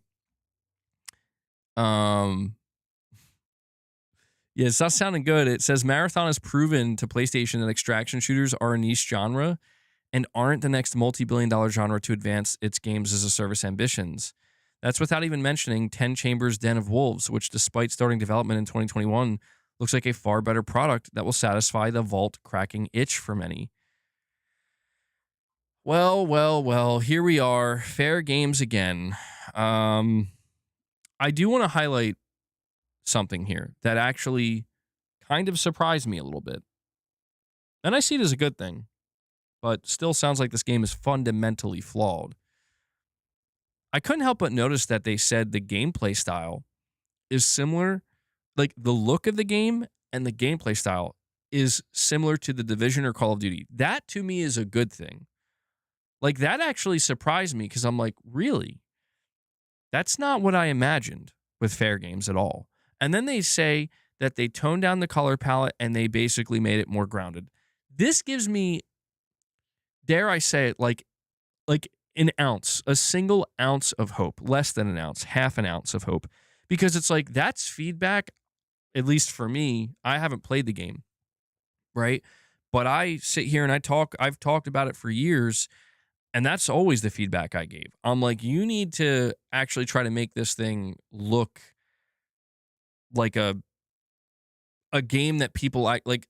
You need to change the look of the game, the color, and get away from this whole over the top, colorful, we're in your face, look, we're appealing to everybody type nonsense, because I could just tell like that, like if PlayStation players are going to give a multiplayer game a chance, you have a much better chance of trying to make it look a little bit more grounded, a little bit more realistic, a little bit grittier. You know, it doesn't have to be the most intense thing in the world. It doesn't have to be a copy and paste of something like Call of Duty, and Call of Duty gets nonsensical too.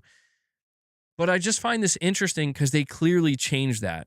And it just seems obvious that they are willing to try to do whatever they need to do to make this game work and to make people like it. But the big problem that I've identified here based off of this report, and I'm sure you've identified the same exact problem, is that this game seems flawed on a fundamental level. This isn't a type of situation where change the way the game looks and people will be happy. You know, make the game sexier and people will be happy. Change the color palette, change the art style, tweak this and tweak that. It sounds like the actual fundamental gameplay loop that this entire game was built off of is not resonating with players. And yeah, apparently the game is planned to be free to play, which is also fascinating to me because I'm like, that's very different. Like, I'm actually not sure why they're deciding to deviate from their $40 price tag. The $40 price tag I thought was something that Sony was going to do with all of their live service games, but apparently with Fairgames, it's going to be free to play. That's what's being reported. The only suggestion I could give, as somebody who hasn't played this game, but just based off of this report, and I haven't seen gameplay footage either. I would love to see gameplay footage, but I haven't seen it. The only suggestion I could give is if you're telling me this game plays similarly and feels similar to something like Call of Duty / The Division. I'm a little bit confused by that, though, because it's like, well, Call of Duty is a first-person shooter and The Division is a third-person cover-based shooter. Those are two very different things. I'm assuming this game is third-person. They don't explicitly say if it's third or first-person. I'm assuming it's third. So therefore, it probably plays, if you've ever played Call of Duty in third person, maybe something like that. And I have played Call of Duty in third person. I almost wonder if maybe the best advice I could give them is if people are not enjoying your game mode, you made this cargo heist game mode and it's just boring and people aren't liking it. Would it be so bad to just try something more traditional? Maybe make a playlist, TDM, domination, search and destroy,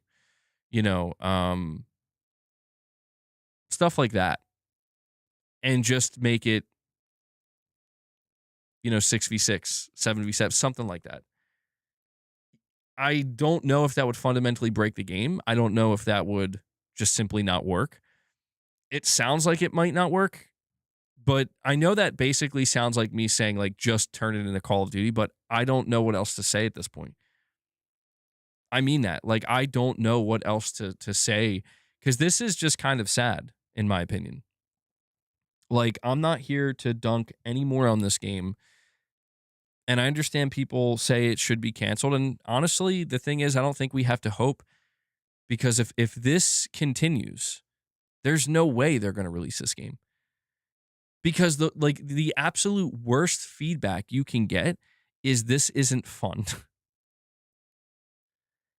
And I'm just, I'm just kind of flabbergasted at the idea that apparently there's a private Discord for this game where players who are engaged with these playtests can give feedback. And according to what Tom Henderson is reporting here, massive amount of negative feedback criticizing everything from the movement to the NPCs to the class system and more. And it's like, oh, that's bad. Like that's bad. Like it sounds like this game is just a bad video game. Like, you know how with Concord, if you look at what it was doing in Isolation, where it's like, it's a 5v5 hero shooter, strip everything else away from Concord, how does it play? It played just fine. There was nothing fundamentally flawed about Concord. It was everything else around it that unfortunately was so bad, like the art style, the presentation, just the visuals across the board, the personality of the characters, the look of the game, and how I know I keep just saying the look, but it screamed generic, already been here 10 plus times. But what's crazy is, like, if you looked at the gameplay, it was just fine. And maybe that's the problem too, is it didn't stand out. It didn't do anything different, but it wasn't like broken or like, people didn't walk away saying this is bad gameplay. They walked away saying, like, this is just boring and we've done this 10 times already and you're like 10 years late and whatever, bro. Like, your characters look like literal trash. Also the fact that it's not at all what PlayStation players were asking for in a multiplayer space. So what's crazier about Fairgames here is how it seems like it's actually suffering from the opposite problem, where they change the art style. It's more grounded, more realistic color palette. They try to, I guess, take in some of the feedback that people criticize Concord, or the criticism and the feedback that they had towards Concord. They try to apply that to their game, but like, nothing they're doing and changing is making the game fun. They're just still getting complaints that, like, it's crazy that Tom Henderson is being told that people are just leaving the game mid-match. That's like horrifically bad, man. Where, like, if you're Haven, you have to be shitting your pants right now. Because what do? It's like, you guys made a bad video game and nothing you're doing is making it fun. No changes you're making is making it fun. Could they be getting unfair criticism? Potentially, yeah. That's a possibility. Like, could people be over exaggerating how bad some of the aspects of this game are because they just want it to die, they want to sabotage it? Sure. Yeah, that, I'm sure there's a degree of that, but generally speaking, man, Fairgames was announced in 2023. In May of 2023. So in 1 month, it'll literally be 3 years since this game was announced with a single CGI trailer. And every single thing I've heard about it has been bad. I haven't heard, other than maybe just the fact that they changed the color palette and make it a little bit more grounded. Other than that, I haven't heard a single good thing. And I guess really the lingering question I have is probably the same one that most of you have, and that mostly anybody who thinks about Fairgames has, which is like, what is the plan here, Sony? Is the plan to just take another chance? You sunk cost fallacy. You bought the studio. You've seen it, you funded development for this long, put it out there and see what happens and risk a Concord 2.0 situation? Or do you just end it now? But if you end it now, it begs the question, why didn't you just end it a year ago or 2 years ago?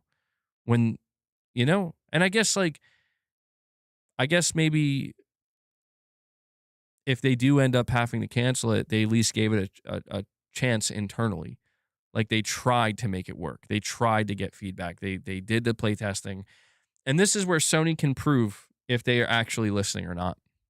That's an important thing to highlight here. Sony has went on record after Concord saying numerous times that one of the biggest mistakes they made with Concord was they didn't play test it enough. They didn't get enough outside feedback. So they were in this kind of echo chamber where they all believed that Concord was unstoppable. The next Star Wars, it's going to be amazing. And that bubble was burst very quickly. And we see how that played out.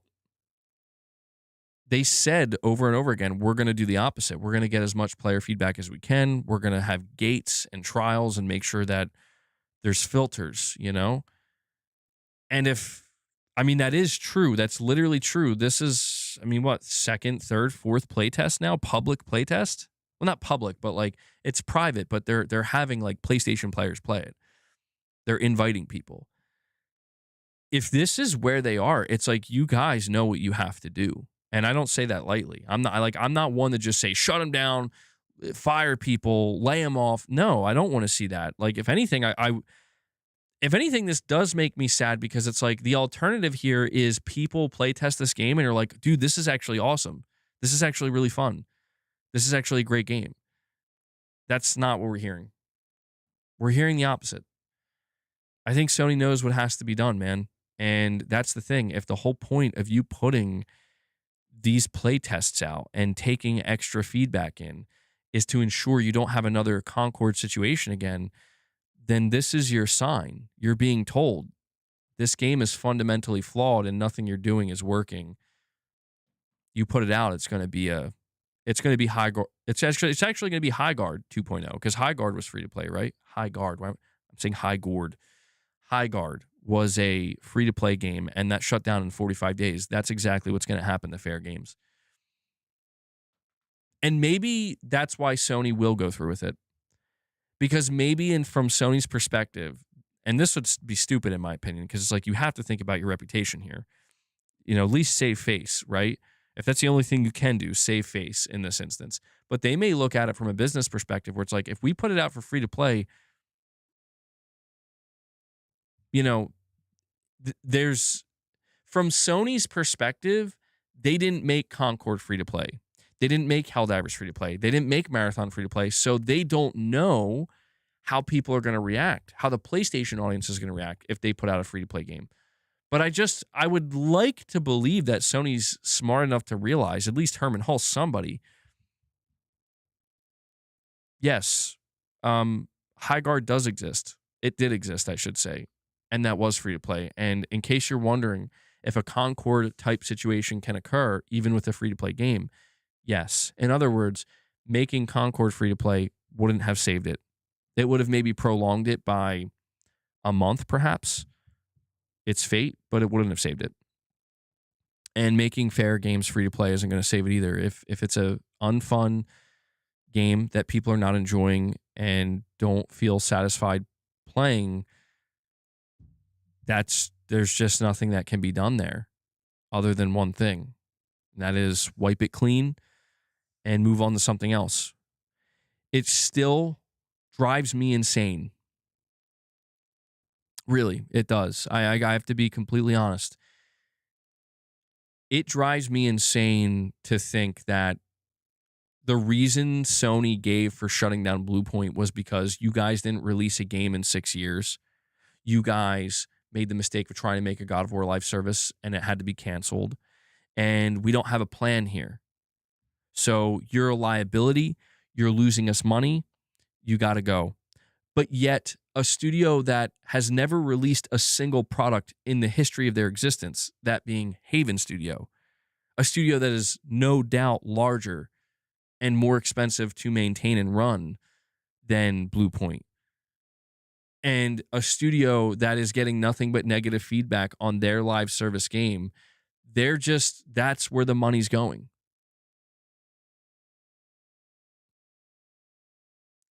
That to me confirms there's still a level of rot inside of Sony that they still have to learn more hard lessons. They haven't learned fully yet. I thought for sure that Concord would be it. That it's like you hit the wall so hard, so fast, this will never happen again. But yet there's something here literally in front of us right now that's like, now, the only thing I can say is they're being very secretive about it. I will say that. Like, they understand, like, you cannot let this leak. You have to threaten people. You know, you will sue them into oblivion if they leak this gameplay. Notice how there's no gameplay out there. Nobody, you can't find it. I just hope that's because Sony is very much prepared to do what needs to be done, which is wrap it up. Do you think there's some people that are playtesting Fairgames and they're going in with the attitude of not wanting to like the game? Yes. And here's the thing.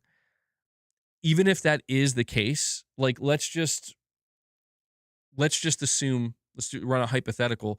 Let's say they've had 1,000 people on PlayStation playtest this game, and 900 of those people, 800 of those people, 800 maybe 900. I mean, 900 is basically everybody. 700 to 800 people don't want to like the game. They were there watching the reveal of it and they thought it was stupid, But here's the problem with this, though. The reason why I can't even entertain this is because there's no doubt in my mind that the people that Sony is getting to playtest this game are people who are currently playing live service games similar to it. That's all. Because why wouldn't you get? That's the opinions. That's the feedback you want to get. Those are the people you want to get the feedback from. But I guess what I'm saying is like there's absolutely people who want this game to fail, and that's just the thing. It's like, Sony, if that's what people are saying, then you got to wrap it up. You can't. This is where Sony doesn't get it still. Like Herman Hulst still doesn't fucking get it, where it's like you cannot force this shit. I don't care how much you believe in this game personally. I don't care how much the team believes in it. What you need to care about is what the fucking players are saying. And what the players are saying is, get this shit out of my face. We don't want this. Give us something we want. And I can understand how frustrating it can be. Like, well, what do you want? But that's the thing. Maybe, I don't know, fucking listen. Stop reading the fucking charts. Stop sitting there, practically drooling over all the dollar signs you see about here's the player data driven no, fuck the player data driven. Talk to the fans. Talk to the fans. They'll tell you real quick what they want. Herman, greenlight a freaking SOCOM game, dude. Oh, what it won't sell. I don't care. Here's a fact. I'll drop a cold, hard fucking fact on Mr. Hiroki Totoki and Herman Holston, whoever might be listening. A greenlit SOCOM game, even if it can't maintain the exact essence of what the original SOCOM games were, but the fact, oh my God, SOCOM is somehow coming back, that will sell. That will make more money than Fairgames, than Concord, probably combined. Will it light up the charts and be a top-selling best game, a top-played live service? No. But it guaranteed will do better than what you are currently seeing. That's my problem with this. That's why I get frustrated. Where it's like, I'm not saying we don't want new things, but clearly if this is the direction you're going in with new things in the live service space, maybe we don't want new things from you, Sony, because this is insane. This is bad. Just flat out bad. This is why I do believe Herman is on the thinnest of ice, because it's like he still doesn't understand this. Either that or he's not actually making any decisions. And he's just he's just like a figurehead, which it wouldn't even make sense because people don't even like him anymore. So it just seems to me like Herman Hull still doesn't get it, man, where it's like, what is so fucking hard to grasp that find a way, you're the head of PlayStation's first party studios. There's got to be a way. Greenlight a fucking SOCOM, greenlight a Killzone, greenlight a resist. It doesn't matter. Take your pick, a Twisted Metal. It does not matter. Greenlight a new mag for all, or Warhawk for all I fucking care. It doesn't matter. Do you know what matters? We are at a point. This is how desperate Sony, I think, they don't realize like you should be desperate in this space because of how much you fucked up and how much time and money you've wasted. All you need to do is get the fans excited. That should be all that matters right now. Get some positive. Let's get some positive momentum. Let's get some motion here. But they're not doing that because they're like, well, we're looking at the charts and, you got the GTA Online, you got the Fortnite and the Roblox, and I just don't see where SOCOM fits in. It's like, no, you're doing it wrong. Stop it. Look at the fans and ask the fans, do you guys want a SOCOM or a Killzone? And I don't want to hear, and it's like, but, those games didn't really sell that well. No. We're not talking about sales. We're talking about getting momentum in your favor in the live service space. Oh, it's so frustrating, dude. It is so goddamn frustrating where it's like, I'm not trying to come on. I'm not a hater. And Keynesy7 says SOCOM Trilogy Remake, easy money print. Yeah, right, dude. Right? Even just that, just remake them. There you go, Sony. Just fucking remake them and add some multiplayer. Just remake the multiplayer. Do something. Do anything at this point. Because like this, how long can this go on for? Like Fairgames should have been wrapped up 2 years ago, man. Concord and Fairgames, the moment we saw that PlayStation showcase in 2023 and people realize, like, the reaction was, what in the fuck are you showing me, Sony? And people are laughing at Herman, people are laughing at Sony, and like, this is some of the saddest shit I've ever seen from PlayStation. That should have been the wake up. And this is why I say, like, this is why I was ranting earlier about like this whole, I'm not going back into it again, but how like Sony, they just like don't care, dude. They're not paying attention. And I get it. Like, you're running your shit and you're succeeding and you're doing very well. But like, you're going to continue to step on rakes and run into walls if you don't take a little bit of time to slow down, turn your head, and just like look in the direction of the fans. And they're not doing that because they're like, play Soros, play Wolverine, leave us alone. We're trying to work out this live service shit. It's like, you don't understand. Like, we can be there too. Like, don't treat us like other. Treat us like the ones who got you here. You do that, and you look at how far you can go.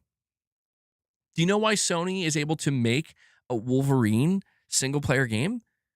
Because of the single-player games they invested in 15 years ago, and the people they tried to appeal to, which were us, the single-player gamers, and we helped support them and get them to where they need to be. And for some reason, Sony thinks they can't do that again with live service. And I don't know why they think that. Maybe they're just impatient, where it's like, it will take some time, but you can absolutely do that. And that's the smarter way.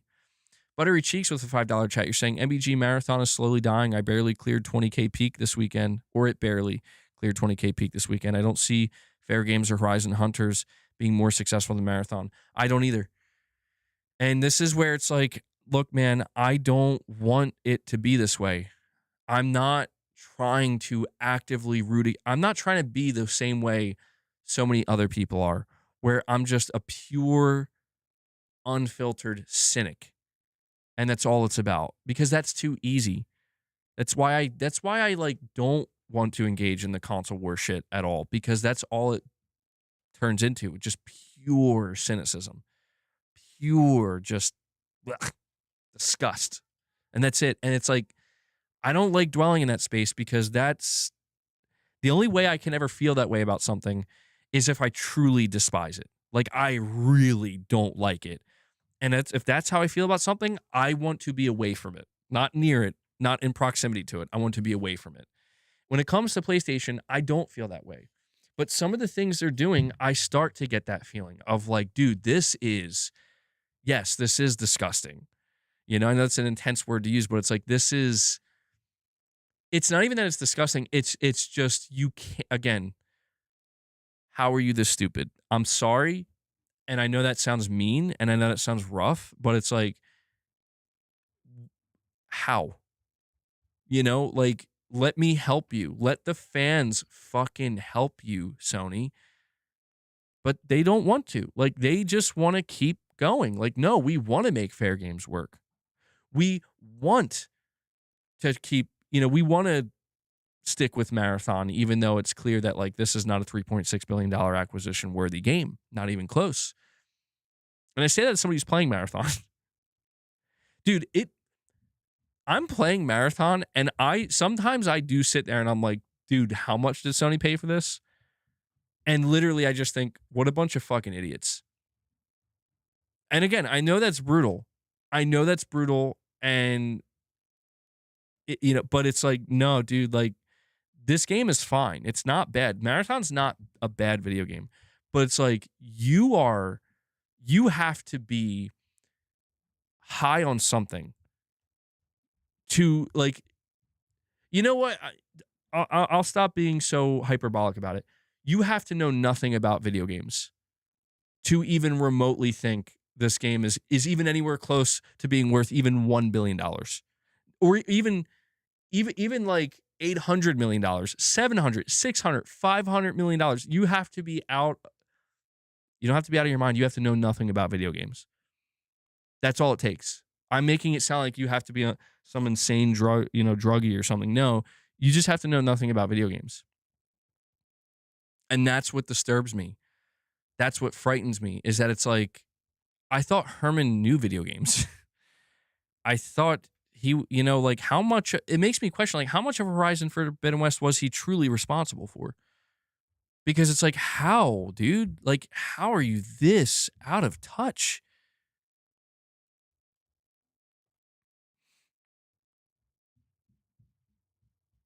Well, no, I understand that. To be fair, Sony didn't just pay $3.6 billion for one game. Like, they didn't just say, we're just spending this much money on Marathon. But to be honest, like, Sony, I've said it before, I'll say it again. I think that they made a panic purchase, and they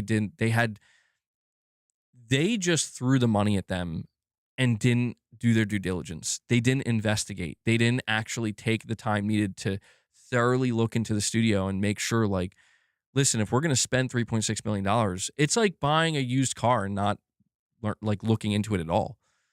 Just basically looking at how it performed in the past and just assuming, like, oh, yeah, it's fine. When in reality, it's like, dude, this thing may have a lot of problems under the hood. Obvious problems at that. All you got to do is just look under the hood. Just do a little bit of research before you make the purchase. And it's like, nah. Look, did you see the vehicle? Did you see the car that our competitor just bought? No, we're buying this one now. And that's the big mistake that Sony made. But it's just, I don't know. This is why, like, honestly, I'm not talking. I know I was talking a little bit about Bungie right now, but my main concern is Fairgames. Like, I don't understand what's happening right now. I don't get it. I don't fucking get how last month I'm reading a write-up from Herman Holst explaining why he's closing down Bluepoint. It's a necessary thing to do. And I'm sitting here reading that there was another fucking playtest for Fairgames where all anybody has to say is this is fucking trash. What is happening, dude? Like, something is not adding up, and it's very unsettling because it's like, Sony, you won't greenlight classic PlayStation multiplayer games.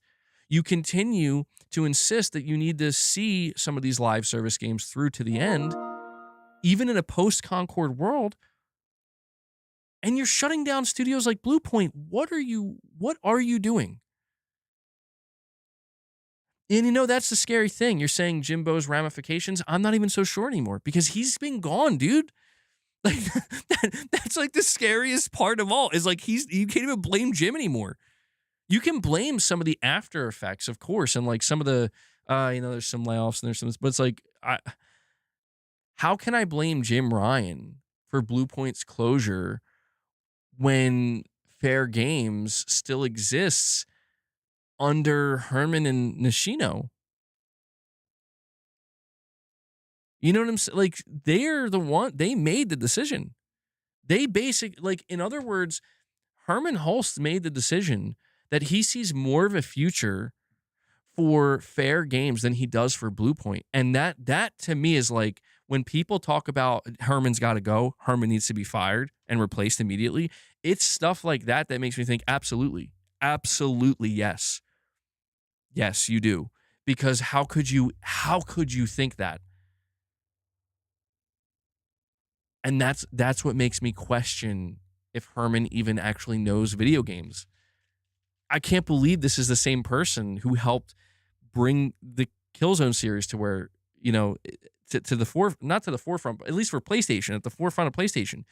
This is the same person who's supposed to be responsible for Horizon Zero Dawn, and yet this is the same bro that's out here being like, I see more of a future for Fair Games and Haven than Blue Point? Are you kidding me? Like, I do start to get a little bit pissed off because it's like, that's wrong. Like, I'm just going to tell you straight up, like, that's just wrong. I don't need to play Fair Games to know that this studio and this game should never, under any circumstances, take a priority over Blue Point. I know Blue Point doesn't make traditional games, but if you can't see how Blue Point can be possibly one of your most valuable assets for the PlayStation brand, for your console, the level of disrespect that Sony has shown towards their fucking 30-year history of like having these classic games that, sure, nobody can realistically expect you to remaster and remake every one of them. You can't make everybody happy. But the fact that you have a studio who specializes in that and you could task them with anything, any one of these games, right? And keep it within range, keep it within budget. Just, I don't know, do your job and manage them properly, right? Rather than do that, it's like, but what if we just did another Fair Games playtest? Maybe we got it this time. What if we just did that? It's like, I don't think I can help you, Sony. Like, if this is, Herman, I can't help you. If this is really how you want to run things there, you're sowing the seeds of your own demise, bro. Sorry. Like, I don't know what else to say. Armani, you're saying if they made a Hulk game, that would be cool. That would be cool, Armani.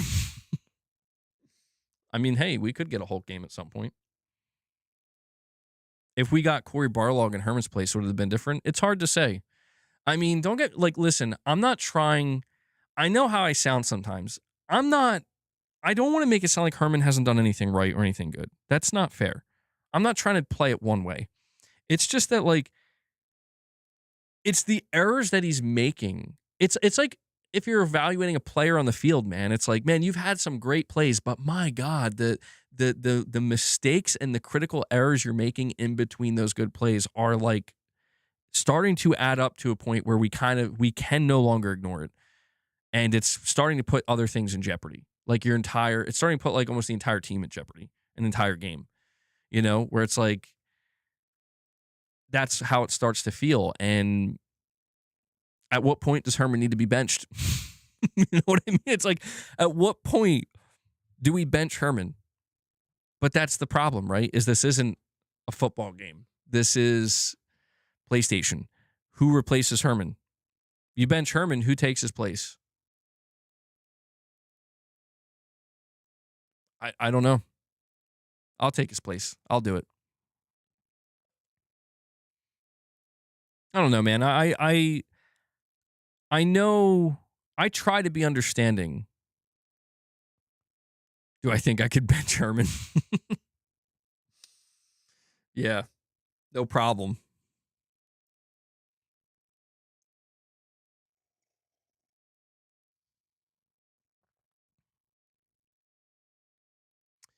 Oh, man. Quiet, Smurf. Luckily, I don't even pay that much attention anymore. They'll fire you the first week for not listening to orders. Well, isn't that kind of scary, right? Because like, what did Shuhei Yoshida just say? And you're probably right. Like, Shuhei Yoshida was the guy. The problem with everything I'm saying is Shuhei Yoshida was that guy, and Sony fired him. Jim Ryan fired him. That's the problem with everything I'm saying, is everything I'm saying was already there. Shuhei Yoshida would be the equivalent of me or you or just a hardcore PlayStation fan being at the helm, and Sony decided that they don't want that guy. They want the Herman. They want the Herman Hulst. This is why I don't even know that I can place as much blame on Herman as I would like to. And I'm not trying to displace the blame. I'm just trying to be understanding of how the hierarchy works, where like the reality probably is something like this. If Herman were to cancel Fairgames over something like shutting down Bluepoint, there's a good chance that that's going to reflect very poorly on Herman. Because let's face it, Herman was somebody who believed in Fairgames. He probably was a big reason why the acquisition happened, and he was behind it. So Herman's name essentially is like on Fairgames. And this comes after Concord. This comes after, Marathon is seemingly not a big hit. And it's like, if Herman basically comes back to the table as like, yeah, this thing was a major flop too, and we have to cancel it.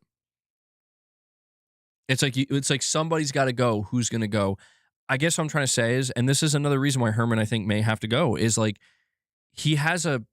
it bodes very well for Herman, if he can somehow make Fairgames work. It bodes very well for him.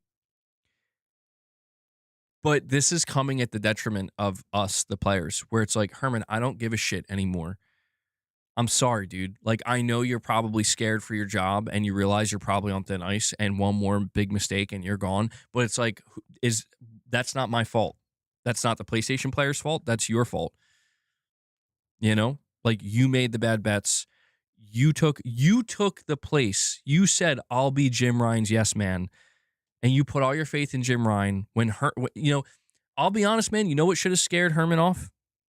Herman should have been very frightened at the fact that Shuhei Yoshida was saying no to Jim. That should have been the sign that, like, bro, if Shu is saying no, it's probably because Jim's out of his fucking gourd and has no idea what he's talking about. But that's the thing. Herman doesn't take the job, somebody else will. So I guess what I'm trying to say here, and I know that this is a lot I'm like really getting into the weeds of it, but I think when we ask the question, how can this continue? We talk, is this the ramification of Jim Ryan's bad decisions? It is, but it's manifesting in a way that is a little bit unexpected, where Jim's gone, Jim's been gone for a while, but the decisions that yes man Herman Hulst made in conjunction with Jim, Herman's still here. Herman still wants his job. So therefore, Herman needs to try to make some of this shit work. I guess what I'm really trying to say, a simpler way to say this, is if Herman left with Jim and somebody else took his place, Fairgames would have been canceled already. That's what I'm trying to say.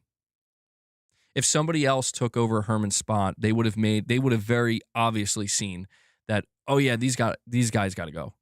They may have also still shut down Bluepoint, but there's no way Haven would still be standing. I believe that. And this is where I don't know if Herman's listening. But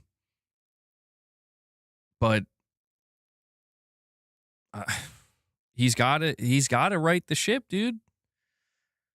He's got it, and I'm sorry. I feel bad for the developers at Haven. I do, but it's just, I also feel bad for the developers of Bluepoint.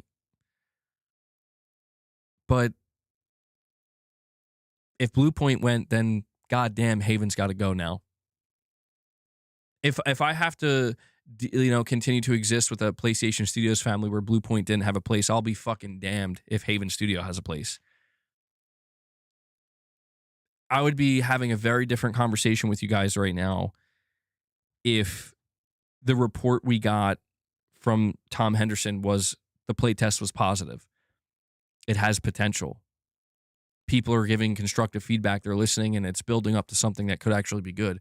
I would be telling you maybe Herman did make the right choice somehow. Maybe this is actually going to work out in a way we didn't expect. But so you are salty because a studio is not closed. Do you hear yourself? Yeah.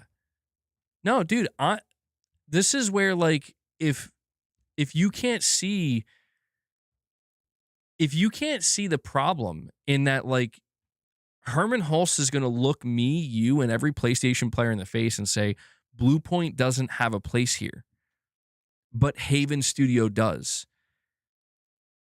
That pretty much communicates to me, like, you either A, have no idea what you're doing and don't know what you're talking about, or B, you're turning PlayStation into something completely different. That you're right. Like, what you're saying is technically right because you're changing it, but I can tell you right now that PlayStation fans would argue, I would say pretty aggressively, that no, Bluepoint has a place with PlayStation. They always have. Ever since Bluepoint was created, they've had a place with PlayStation. It wasn't until this last year that somebody at Sony just decided, no more. You don't have a place here anymore. That shit bothers me. It does, because it's like, what do you mean? What do you mean Bluepoint doesn't have a place in PlayStation anymore?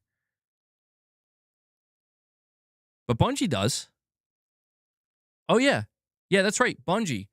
The person who made Halo, the games to try to actually destroy Sony and take Sony on, right? The fucking company that burnt their bridges with Activision. And apparently Activision wasn't the worst of the two somehow.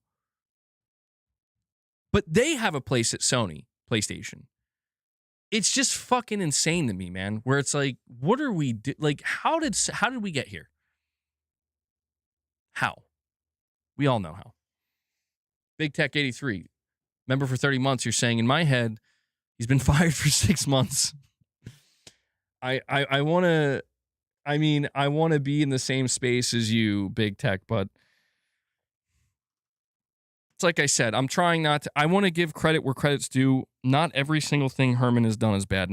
And look, I'm not saying everything Sony's done is bad either. Like, I need to make it clear that, like, I'm still excited for Saros. I'm still excited for Wolverine. But, like, two things can be true at the same time. And that is what makes it complicated. People want to take the approach of you either take your sledgehammer to PlayStation or you hug your PlayStation at night before you go to sleep. One or the other. It's like, it's neither. There's many things I enjoy about PlayStation. There's a lot. I just wish Sony would listen better. It's like, dude, you don't understand how much better it could be. Take the money that you're dumping month in and month out into Fairgames and put it into something else. Almost anything else would be better at this point. It's simply that. And we have Scissorman82 coming in. He says, here you go, MBG. We're dropping 5 member gifts. And he actually brings us up to 6. I forgot that Angry Whale Watcher, I think, dropped one earlier. So, Scissorman. Thank you. Appreciate it. Why is that so loud? Really do appreciate that, bro. I'm going to add that to the count. Let me do that now. Yeah, guys, do me a favor as we continue my unhinged rant here. Make sure you're hitting that like button. If you want to support the channel like Scissorman82, feel free to do so. We're still trying to make our way to a goal here. Saying working today and the stream is keeping me going. Well, I'm glad it could help out. Working on a Sunday, bro. Thank you for dropping the support. I'm glad to hear that you're able to hang out with us today. Sucks that you got to be at work, but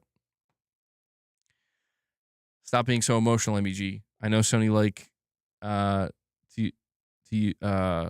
like to use the family of studios line, but that's not true. Well, that's the thing. It's hard not to be emotional about it because it's like I feel like sometimes it's necessary for me to be emotional about it because the people who are being completely unemotional about it are the ones in the boardroom, are the business executives. You know, it's just so sad to me, genuinely, that like the reason why Blue Point is dead is because a group of executives, you know, including Herman Hulst, like they just decided that when you look at the numbers on the paper, they're too bad. They're not thinking about, they're not looking past the numbers at all. And it's so cold and it's so calculated where it's like, I'm not saying you need to be a fucking charity here, but it's like you can't look at Blue Point's history and all the work that they've done for PlayStation, and you can't look at the fact that you have a PlayStation 6 generation coming up where, you know, this studio can be a valuable tool in your arsenal of like, we want to give you guys a game to remake, even if it's a game that's not going to be a huge seller, but it can be like a, you know, it can be like a little badge of honor or something, a little showpiece. Like, it blows my mind that Sony can't see that value anymore. We're like, that was always valued in previous generations. And that value was intrinsically tied to the core PlayStation fan, to the core fan base. That's what bothers me so much about this at the end of the day, man, because it's what lies underneath of it. It's what lies underneath of it, where it's like the value that Sony sees in something like Fairgames is greater because they just continue to see the money that flows in from the live service games. And they're still blinded by that illusion, that delusion, I should say, that it's like, we can do that too. And it's like, no, you can't. Because it's already been done. You are a day late. You are multiple dollars short. And you did the best you did the best you could. You have some of your own live service winners. They're not Fortnites, they're not GTA Onlines, but they're fine. And I don't know, it doesn't sit well with me because it's just like I thought this would be wrapped up by now. I thought we would be wrapped up, and instead it's like, keep in mind, guys, like I'm the guy that was here, okay, in 2021, excited as hell. September 30th, 2021, Sony announces we've acquired Blue Point Games. They release a video. Herman Hulst is talking in that video, talking about how excited they are, how great this is going to be. I make a video and I'm stoked and I'm expressing how this is one of the best acquisitions Sony could have made. Blue Point's going to thrive underneath Sony. Just look at what they did with Demon Souls. Obviously, they're going to buy them. Look at, it's a match made in heaven. And to see that this is the outcome, it's just like, no, like it leaves such a bad taste in my mouth. And I don't know that I'm really going to fully, like completely and fully trust PlayStation again until I see what their layout is for the PS6, and maybe possibly until Herman's replaced, dude. Because like I've been down this road before, man. I've been down this road before of like watching executives that somehow continue to fail up, and they continue to make these insane decisions, and yet they're just never replaced. They just stay. They just linger. You know?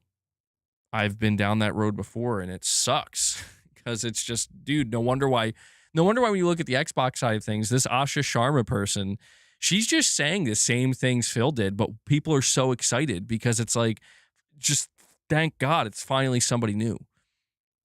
There's a chance. There's a real chance now.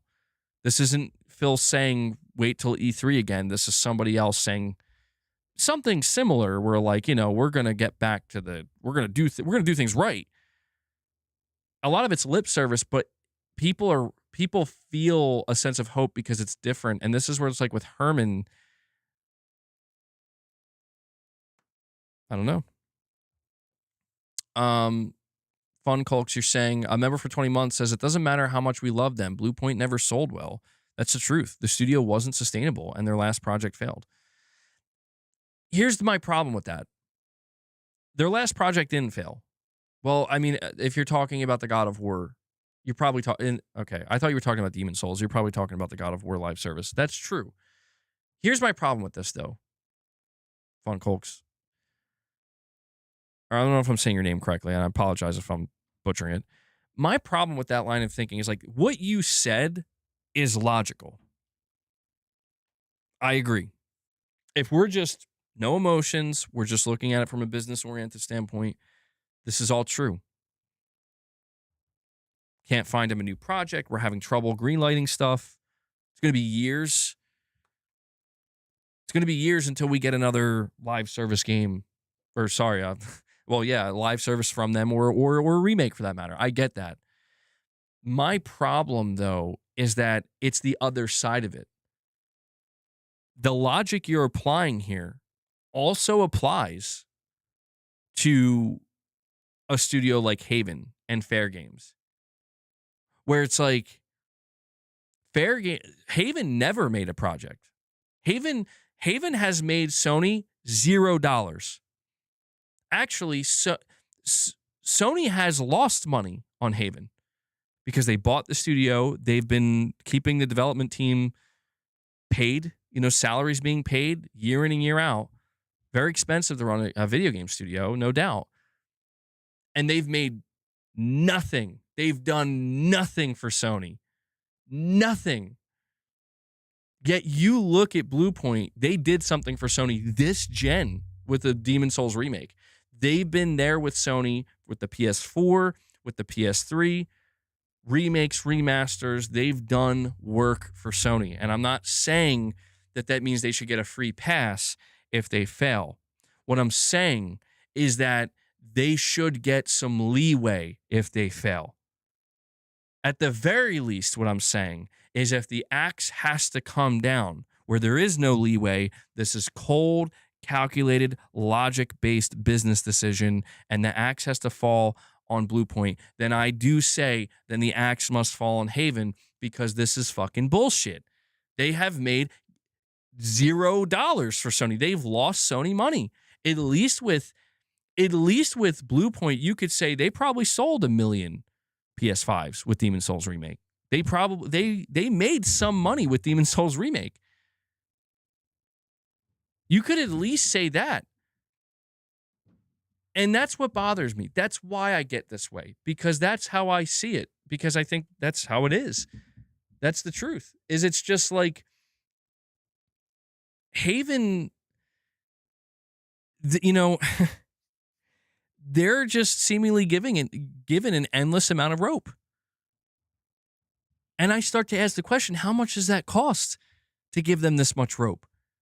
They're clearly tying it around their necks, and you're not stopping them. So how much does it cost you to give them this much rope to just let them hang themselves? And that's what's fucking sad about this whole situation, is that this is the problem with Herman, is it's like he did the same thing that Blue Point, except it killed Blue Point. He gave Blue Point as much rope as they wanted. Oh, yeah, you guys want to make a live service God of War game? Go ahead. Go ahead. Here's all this money. That makes 0 sense, but here you go. And then when Blue Point basically tied the rope around their necks, and they're getting ready, it's like somebody stopped them. By the time they did, it's like, well, actually, we're not even gonna let this become a thing. We're just gonna end it now. I know how I come off, but this is where I can never be like these Xbox guys, dude. I just can't. I can't do it. I cannot. It's probably to my detriment. I see the delusion at a level that's fucking disgusting. Where it's like I'm seeing people literally prop their new CEO up like Jesus, it's a religious figure, And they're serious. They're actually serious about it. Like, it's not a joke. And it's like, fuck that. Like, you guys deserve what you get. I don't know what you're gonna get, but I've followed Microsoft long enough to know what their fucking agenda is all about. You deserve it. And I say this because, like, dude, when I see Sony going down a somewhat similar path with certain areas, it's like, no, I cannot gaslight myself into thinking this is okay. No matter how hard I try, no matter how much I want to, because it's in my best interest to do so. No, dude.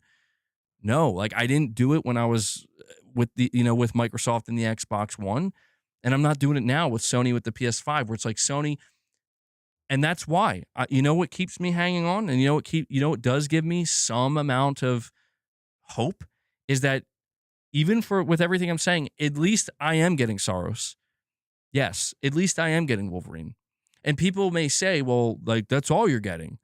And it's like, yeah, but does that not count for something?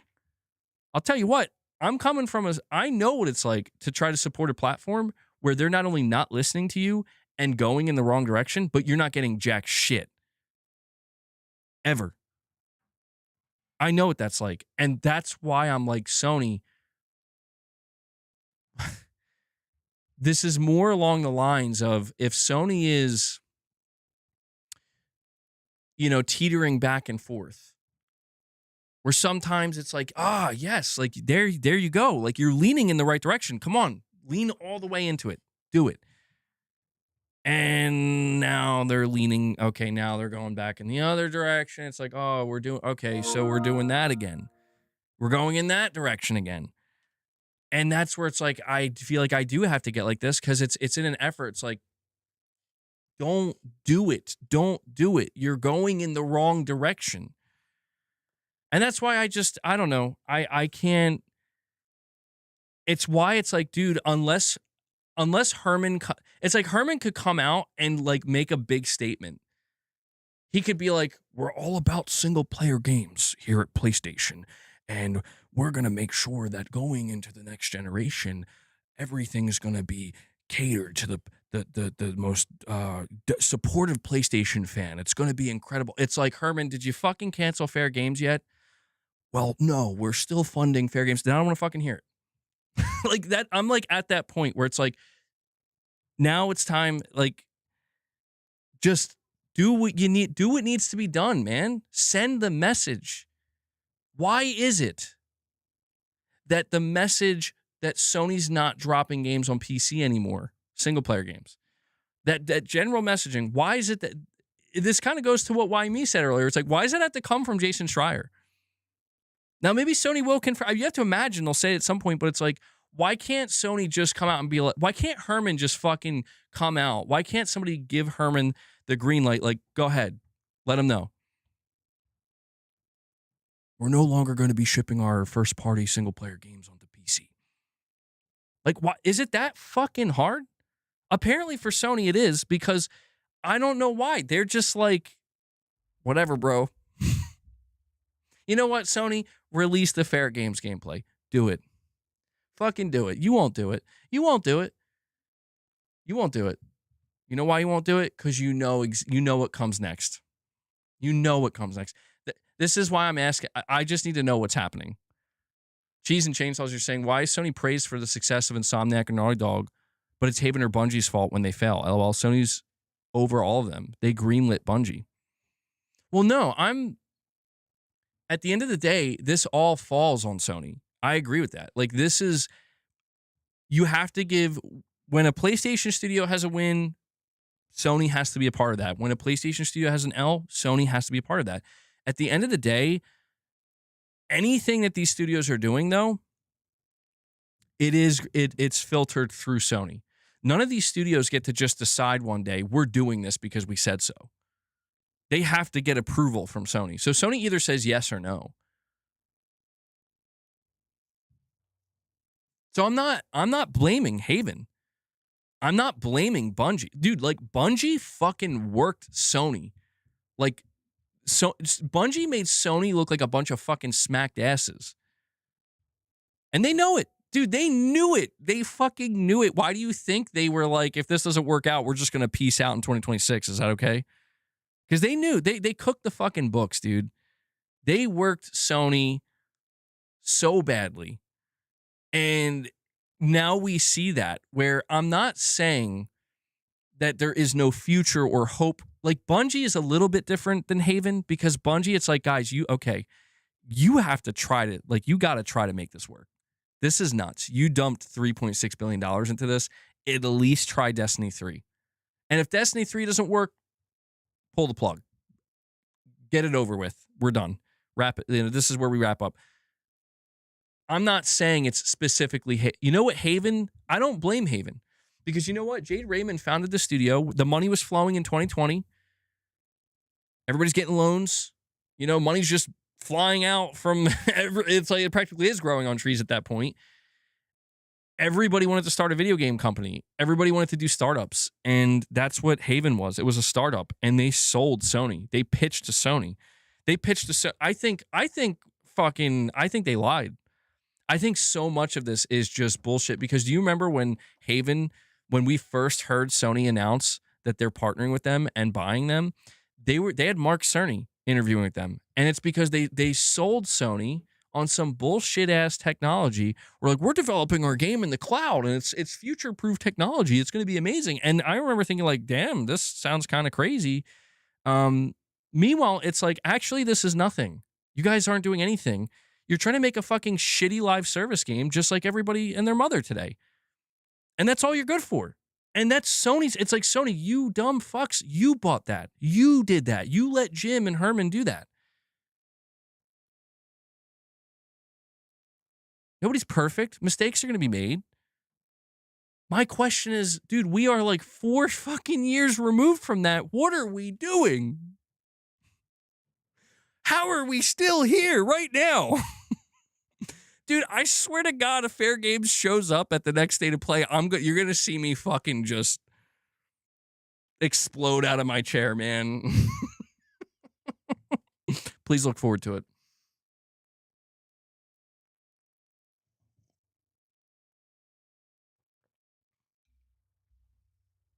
You know what I'm noticing? People are starting to go back to trust. If you fuck us, we don't trust you and won't do business again. That's the thing, man. Like, I do kind of appreciate that Sony doesn't talk that much, because I do think that it's one thing if you talk and you back it up. It's another thing when you talk and you're kind of doing other things. And that I don't like. So in the case of Sony, they're not really talking, but their actions are like split. It's like they have a split personality, where it's like one day it's like, here's Soros, and Soros is getting an 80 on Metacritic, and it's going to be awesome, and it's a single player, and it's the reason you bought your PlayStation. And we got Wolverine coming. Oh, yeah, we know you like that. Look at that Wolverine. I just ordered a Wolverine poster because that's how hyped I am for it. It's like, hell yeah. It's like, yes. Like, dude, I fucking lost my shit at the Wolverine announcement. But then it's just like, anyway, so we're doing this playtest with Fairgames, and I'm like, oh my God, why? And it's the why that I can't stop focusing on. Where it's like, I know why, and I'm trying to drill the message into Sony's head. Not that they're listening to me. To Herman said, to somebody there, like, that right there. You see this right here? Stop it. Stop. Pack it up. Go back to the drawing board. You know what? You want to keep Haven alive? I got one. This one's for free. You ready? I'll give this one to you for free, Sony. Fairgames will be the end of Haven Studios if you let them release it, and you will suffer more damage to your overall reputation. And this game will be deemed Concord 2.0. You will not be able to separate Fairgames from Concord. So, here's my suggestion. Tom Henderson is claiming that they changed the art style and the look of this game to try to be something more grounded, a more realistic color palette, more toned down, no over-the-top coloring. They don't want to be in your face, seemingly changing the art style. And it's something similar to The Division or Call of Duty. Okay, so it's some kind of shooter. I don't know how the shooting mechanics feel. I will say, at no point in this article was there any criticism about the shooting mechanics. Cancel Fairgames. Let them know this is done. Then let them know you're going to make SOCOM, and we're going to give you the time and the money necessary. You're going to make SOCOM. Okay, you're going to take what worked for Fairgames in terms of a lot of the design, the shooting mechanics, refine it. Obviously, you're going to make SOCOM. And here's the thing. Is this game going to be successful? It's not going to be massive successfully, no. Is this game going to be a next big live service? No. But that path that I'm offering Sony, that I'm laying out, is this is a path to something that you can gain something from this. This doesn't have to be a pure loss. If the only thing you gain from canceling Fairgames and making a SOCOM is goodwill with your fan base, guess what? That's a win. And you can store that goodwill, and it'll come in handy one day. And who knows? Maybe, just maybe, they could actually make a decent SOCOM game. And if not, so what? You get the same outcome you were going to get anyway, but at least people will be, at least you send a message. It's about sending the message, man. We hear you. We're going to try. We're going to try to do something with this long dormant franchise again. If it doesn't work, we apologize, but we gave it our best. I'll tell you what, people will respect that so much more than whatever the fuck this is. Chasing this dragon. I firmly believe that. I do. Now, obviously, if they do announce a SOCOM, you don't want to see it fail, but I'd rather take a failed attempt at a new SOCOM than whatever Fairgames is going to be any day of the week. Any day of the week, bro. Because at least then I know, like, you're trying. Like, you're misguided and you didn't nail it, but you fucking tried. You listened to the fans and you tried. And who knows, after that, then we can look at that and say, see, that's why they don't do it. You see, so it's only a win. It's only a win. Even if it fails, it's a win because it's like, see, this is why we don't do this. So leave us alone. They should hire me. Cheese and Chainsaws, you're saying, scary scenario, Fairgames or similar games as a service is successful for PlayStation. Imagine, hypothetically, it becomes popular. Sony will greenlight tons of games as a service then. I mean, it could go in the other direction. If a live service game like that becomes super popular, like it's in the top 5 most played, unfortunately, I think it would be bad for PlayStation Studios, where I think that they would start to care a lot less about what the other studios are doing. And it could be like the Call of Duty effect, where suddenly it's like, you know what, Nixus, you're a support studio for Fairgames. Excuse me. And after that, it's like, Media Molecule, your new game kind of sucks. You're a support studio for this now. And then it just kind of goes down the line. It's like, Ben Studio, you're going to feed the beast that is Fairgames, because Fairgames is the next big thing, right? And like, yeah, I think it would be more likely to go in that direction. We've seen that, right? Where this is why. That's a whole nother conversation of, like, imagine if Helldivers was even more successful than it was. And they own that studio. Armani, you're saying, not going to lie, Red Hulk in the Captain America movie showed some pretty good jump abilities. But he's no green regular Hulk, though. That's very true, Armani. He's no green Hulk. He's just the Red Hulk. He's got some jump. But he ain't no green Hulk. You ever seen a movie Red Hulk Can't Jump? Oh boy. Okay. Cheese and Chainsaws, you're saying SOCOM franchise sales like 12 million over the course of 5+ games. See,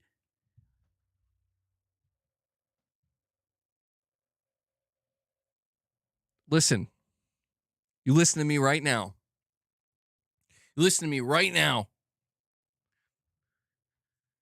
I'll be damned. I'll be damned if I'm going to have Sony come out here and try to gaslight me. Be like, Astrobot is one of our favorite franchises. It did incredibly well. It delighted players across all of PlayStation and all of gaming. How much did it sell, Herman? Less than 3 million copies. That's probably over 3 million at this point. But it's like, okay. Oh, there you go. Good. See, that's good. Not everything needs to be a mega massive 10, 15, 20 million seller to be considered valuable to your core business. Astrobot is indicative of that. Why can't something like SOCOM also fit in that area? The argument could be made, maybe the budget to make a successful SOCOM game would have to be higher. But that's where I'm saying, it's like, dude, the sunk cost that you put into Bungie, into Fairgames, for the love of God, I don't care. I don't care if the next SOCOM is made, if it goes into the negative, where it's like, we're not going to be able to break even.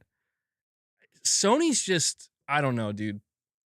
They've completely, in this one area, they have completely lost sight.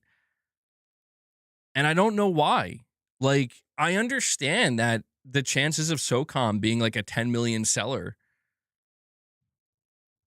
Well, yeah, I mean, I don't know. I guess it is altered by the fundamental notion of, no, this is built to be a live service. I'm sorry, dude. Like, I can't escape this feeling. I can't escape this truth that, like, no matter what, a live service SOCOM game, even if it was the type of SOCOM game that fans didn't even really ask for, it will do better than Fairgames. Not just be, and honestly, I mean, I'll be honest about just because of the SOCOM name. Yes. You put Fairgames out, you have no players. You have nobody. You put SOCOM out, you at least got SOCOM players. Now try to make them happy. And if that's not enough for you, Sony, then I say stop. That's why I say stop. Because if your attempt at something like Fairgames is going to be this, stop. If you insist on continuing, then do a classic franchise that you have some level of established player base for. Even if it fails in the end, at least it's better than nothing, right? Something is better than nothing. And if that's still not good enough for you, Sony, then again, then stop it. That's all you got to do. Step on the brakes. That's to me, that's logical. I feel like I am operating in the realm of logic, where it's like, I don't think I'm being that unreasonable. You know? I mean, the most reasonable thing somebody could say is maybe just don't buy Haven in the first place and put your faith in a game like Fairgames.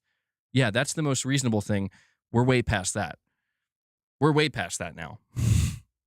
Armani, you're saying, wait, Wolverine pre-orders begin this week?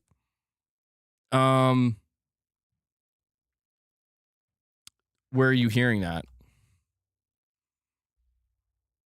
I don't think so, Armani. There's no confirmation that pre-orders for Wolverine are opening up this week. There's no confirmation of that.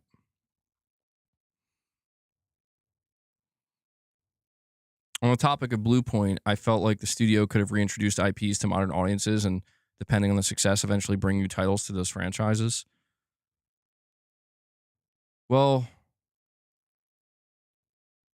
yeah, I mean, that's the argument I've tried to make numerous times over, you know, where it's like, it's what I said a little while ago, where it's like, I don't know if all the blame can necessarily be squarely placed on Herman Hulst's shoulders, but there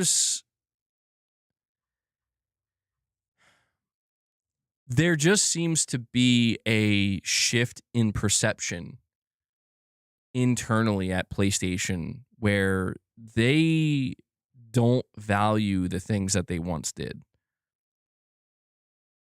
And there's possibly many reasons for that, but it's just that when we have these conversations, we're operating in a post-failed attempt 1, 2, 3, 4, 5, 6, 7, 8 world.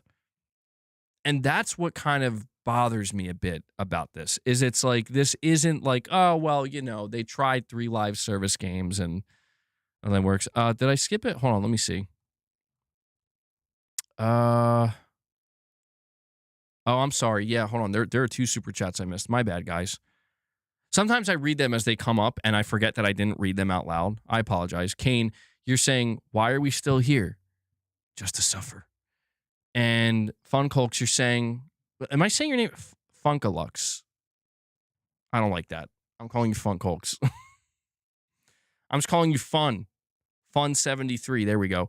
He says, you should push for Sony creating or acquiring more single-player studios, not closing live service ones without even seeing the damn games released. I mean, that's the thing, man. Though hopefully I made it a little bit more clear that it's not even that I want to see Haven shut down. Like, I'm not that aggressive about it where, well, I guess I am. I guess I'm just saying, like, if I was in charge, I would have a really intense meeting with all the executives at Fairgames, you know, the heads of that studio. And I would say, guys, listen to me. You have 2 options here. Okay? And this is just how it's going to go. We are either going to dissolve this project and dissolve the studio, or we need to find a new game for you guys to work on. And I have a suggestion that I highly recommend, and I hope you'll take it. And that's what I would do. I would say you guys are going to make an attempt at making a SOCOM game. I know that's not what you signed up for. I know that's, you know, like they're going to have to deal with the devastation of their game getting canceled, but it's like, I'm saving you from yourselves and I'm making this thing work because this is going to be Concord 2. And I'm not going to let you guys do that to yourselves. And even if SOCOM fails, at least we can turn to the fans and say we tried. And at least when you guys announce this game, you'll have some people in your corner. I don't know if maybe there's something I'm missing. Maybe Herman, maybe he listens to this and he's like, shut up, MBG. Like, you don't even know, bro. You don't even know. Maybe there's just something I'm totally missing where, like, literally he's not allowed to do that. Literally, Fairgames has to. And I get it. There's like a fiduciary obligation to the investors, but it's just like,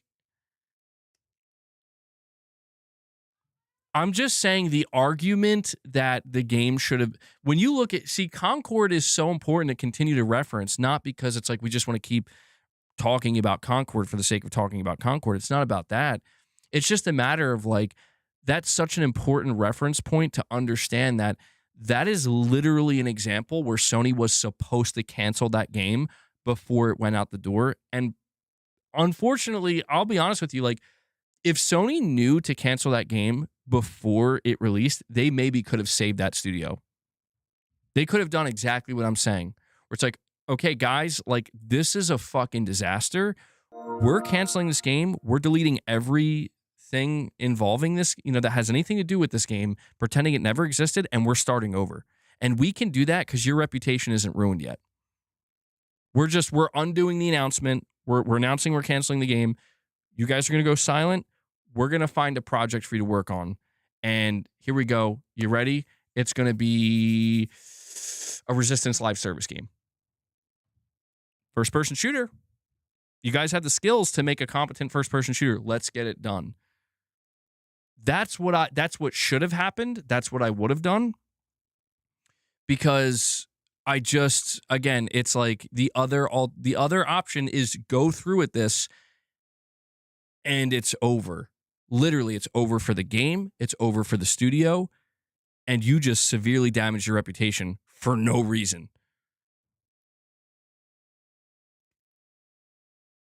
He's a killer of studios, Herman Holst, on the podcast, or MBG. He's a maniac. Did you hear he wants me to shut down Haven without even letting them release their game? Crazy, I tell you. Armani, you're saying, yeah, Electric is saying after Saros' release, Wolverine pre-orders begin, so they should show a state of play for Wolverine soon. You're saying electric. Is there? I don't know, man. I'm still missing something here, Armani. I mean, that'd be great. I'd love that. Music Maker Man, you're saying hot take is SOCOM that has a dimensional time travel spin, tactical warfare of battles and history, story-based DLC from past to mythical future. See, even that's awesome. Whatever you just said there, Music Maker Man, sounds way more interesting than Fairgames. Just flat out. Just flat out, bro. Like, I just find it so sad. Like, the saddest part of that exclusive Fairgames report, I don't know why I did it is exclusive, is when they're doing a mode called Cargo Heist, which is basically trying to hop on the extraction shooter craze, except you can respawn, and it's like, you guys don't get it. You guys don't even get it a little bit. It's actually fucking nuts. It's like, what do you mean an extraction shooter with respawns? That doesn't even make sense, dude. Like, I just make Warhawk. I don't care anymore, man. I don't care anymore. Just make Warhawk. Yo, what is People Can Fly working on? They're working on a PlayStation franchise. They're making like a multiplayer game. What are they working on? Are they the ones that maybe they're doing SOCOM?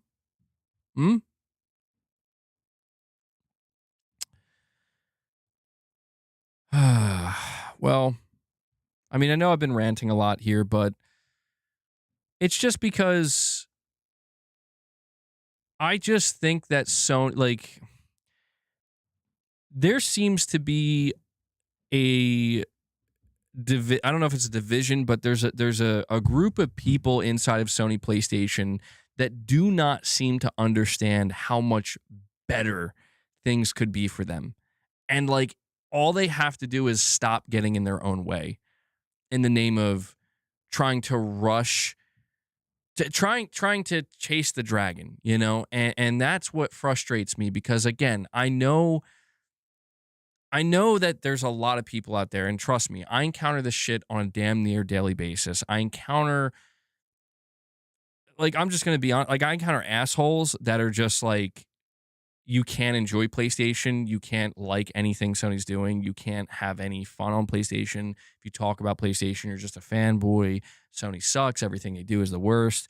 Everything Xbox does is great. Xbox is this, you know, Steam is that.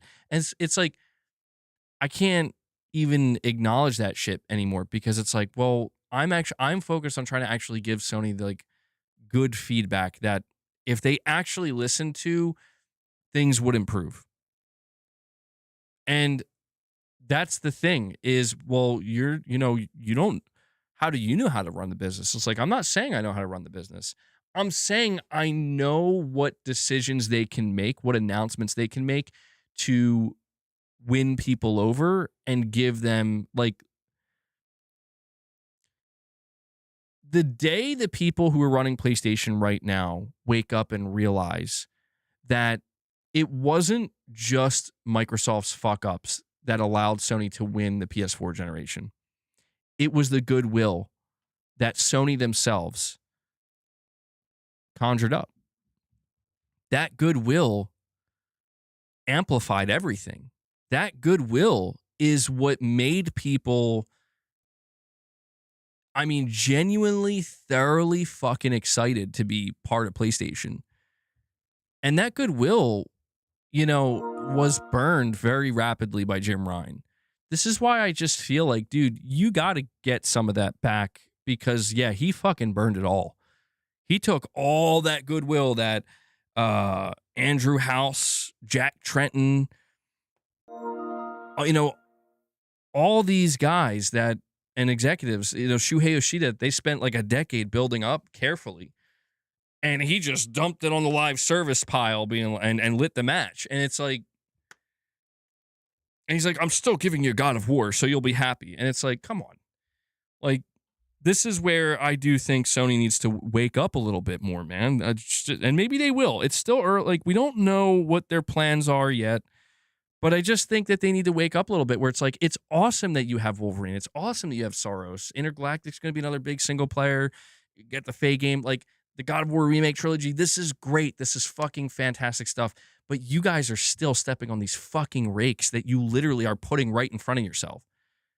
And you don't have to, like, that doesn't have to be a part of your success. That's not a necessary, in this case, that's not a necessary obstacle, or I guess you could say that doesn't have to be part of the equation for your continued success. And yet, for some reason, they just act like it is. Like, no, we need to do this. It's like, no, you really don't. You really don't need to do it. You're choosing to do it. Armani, you're saying, yeah, it says it's highly likely that within the next few days, so maybe we get an announcement for State of Play Monday or Tuesday or even Wednesday.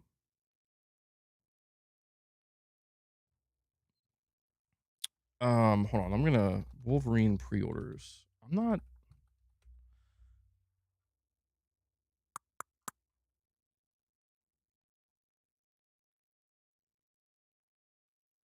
Yeah, I don't.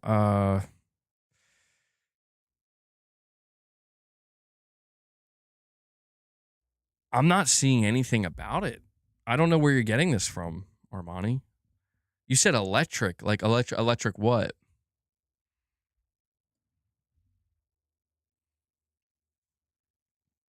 You mean like in the chat? And there's somebody named Electric Cat in the chat. Are you talking about them? Cheese and Chainsaws, you're saying Sony don't make bro dude games anymore.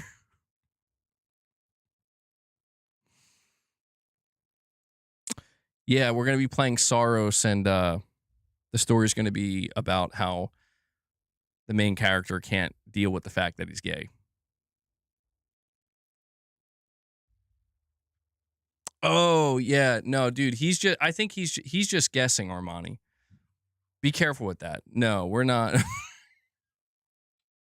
Hanzo's like, what? Sorry, spoilers. Spoilers, guys. You didn't get the memo?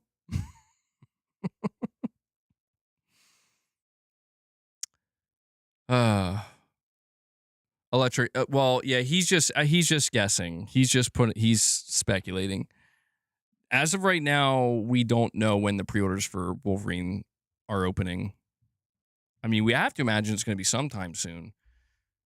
Because, I mean, geez, it's been going on for some time now. You know?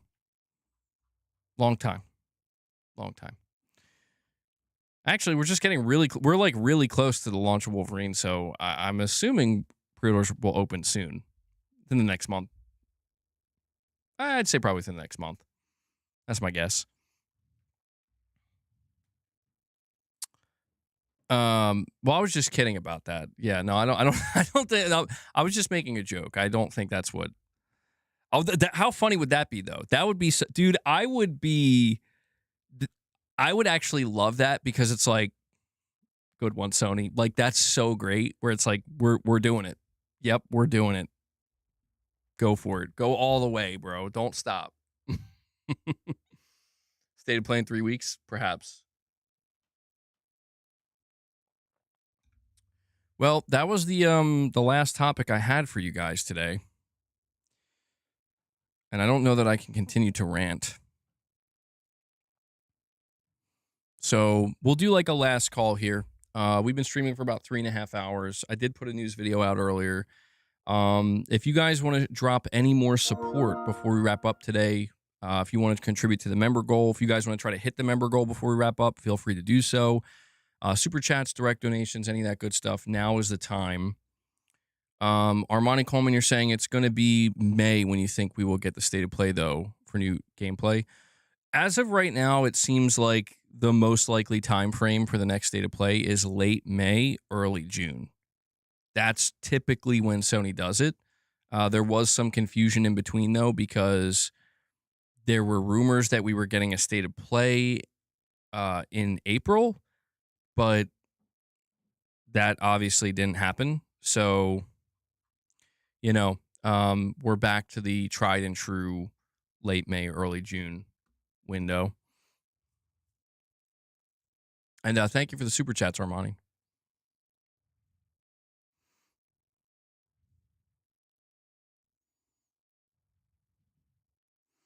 Digital Dude, you're saying with how close Rockstar and PlayStation are, I wouldn't be surprised if Sony designed that console that looked like a PS5 we saw in the trailer too. Oh yeah, I know what you're talking. Yeah, that was pretty cool. It looked like they had a different version of a PS5, and I think it looked like they were using like a DualShock 4. Why is Boss screaming? I'm pretty sure it was like a DualShock 4, which was interesting. So not like a DualSense. Would have been funny if they just straight up did a DualSense. How funny would it be if they just straight up put a PS5 in there? PS5 and a DualSense. That'd be crazy. But yeah, we should be getting GTA 6 trailer number 3 probably next month as well, or at least sometime in June. They did say that the marketing for GTA 6 is really going to kick off. Does he often scream? Only when Clark is bothering him. So Clark tries to play with him sometimes, but for some reason, Boss just like, I guess, assumes he's like trying to attack him, and he like screams at him to scare him away. It's a bizarre. And Clark just sits there like, what did I do? Clark is from the streets, so you know what he deems playing. Boss probably sees that as like, it's gonna be May, according to TGG, a GTA YouTuber. Boss needs to toughen up. Yeah, he does. Yeah, a little bit. He's a big softy. All right, guys, that's gonna do it for today's episode of Press X Podcast. We covered the situation with the DRM and Sony. I'll keep you guys updated with that. Definitely gonna be looking out to see if they say anything or if we get any updates. I'm sure many people are going to be keeping an eye on that. We talked about the Venom game cancellation confusion. It's not canceled. It's still coming. It's in development. And then we talked about this Fairgames report, and I ranted a little bit about the situation that Sony still finds themselves in with some of these live service games. But yeah, that's going to do it today, guys. Thank you all so much for coming in and watching the show and hanging out with me. I want to make sure to give a big thank you to everybody who dropped any support. If you dropped any member gifts, if you dropped any super chats, or anything like that, thank you. I can only do what I do here because you guys make it possible. So big shout out to the community and all of you guys who make it a possibility. I also want to make sure to give a shout out to Devil Shooter, who does the timestamps for the streams. If you guys see him in the comments, show him some love, give him some thanks. Devil Shooter, thank you for what you do. We should be hearing about Astrobot 2 soon, right? Like in a year or two. I mean, I still think they're going to have something Astrobot related for the launch of the PlayStation 6. I don't know if it'll be a full-blown Astrobot 2 or maybe like an Astro's Playroom 2. Something like that. I could definitely see it. So, all right, guys. Yeah, thank you all so much for hanging out with me. Make sure you hit that like button on your way out. We're sitting at 125 likes, so any more likes we can get will only help, and we'll see what the upcoming week brings. I'll try to, keep you guys updated with everything that goes on. I have no doubt that going into May, things are really going to heat up probably quite a bit because May is usually a big month. There's a lot of stuff that usually happens in May leading into June. So, all right, that's it, guys. I will catch you all in the next one. Until then, take care, everyone.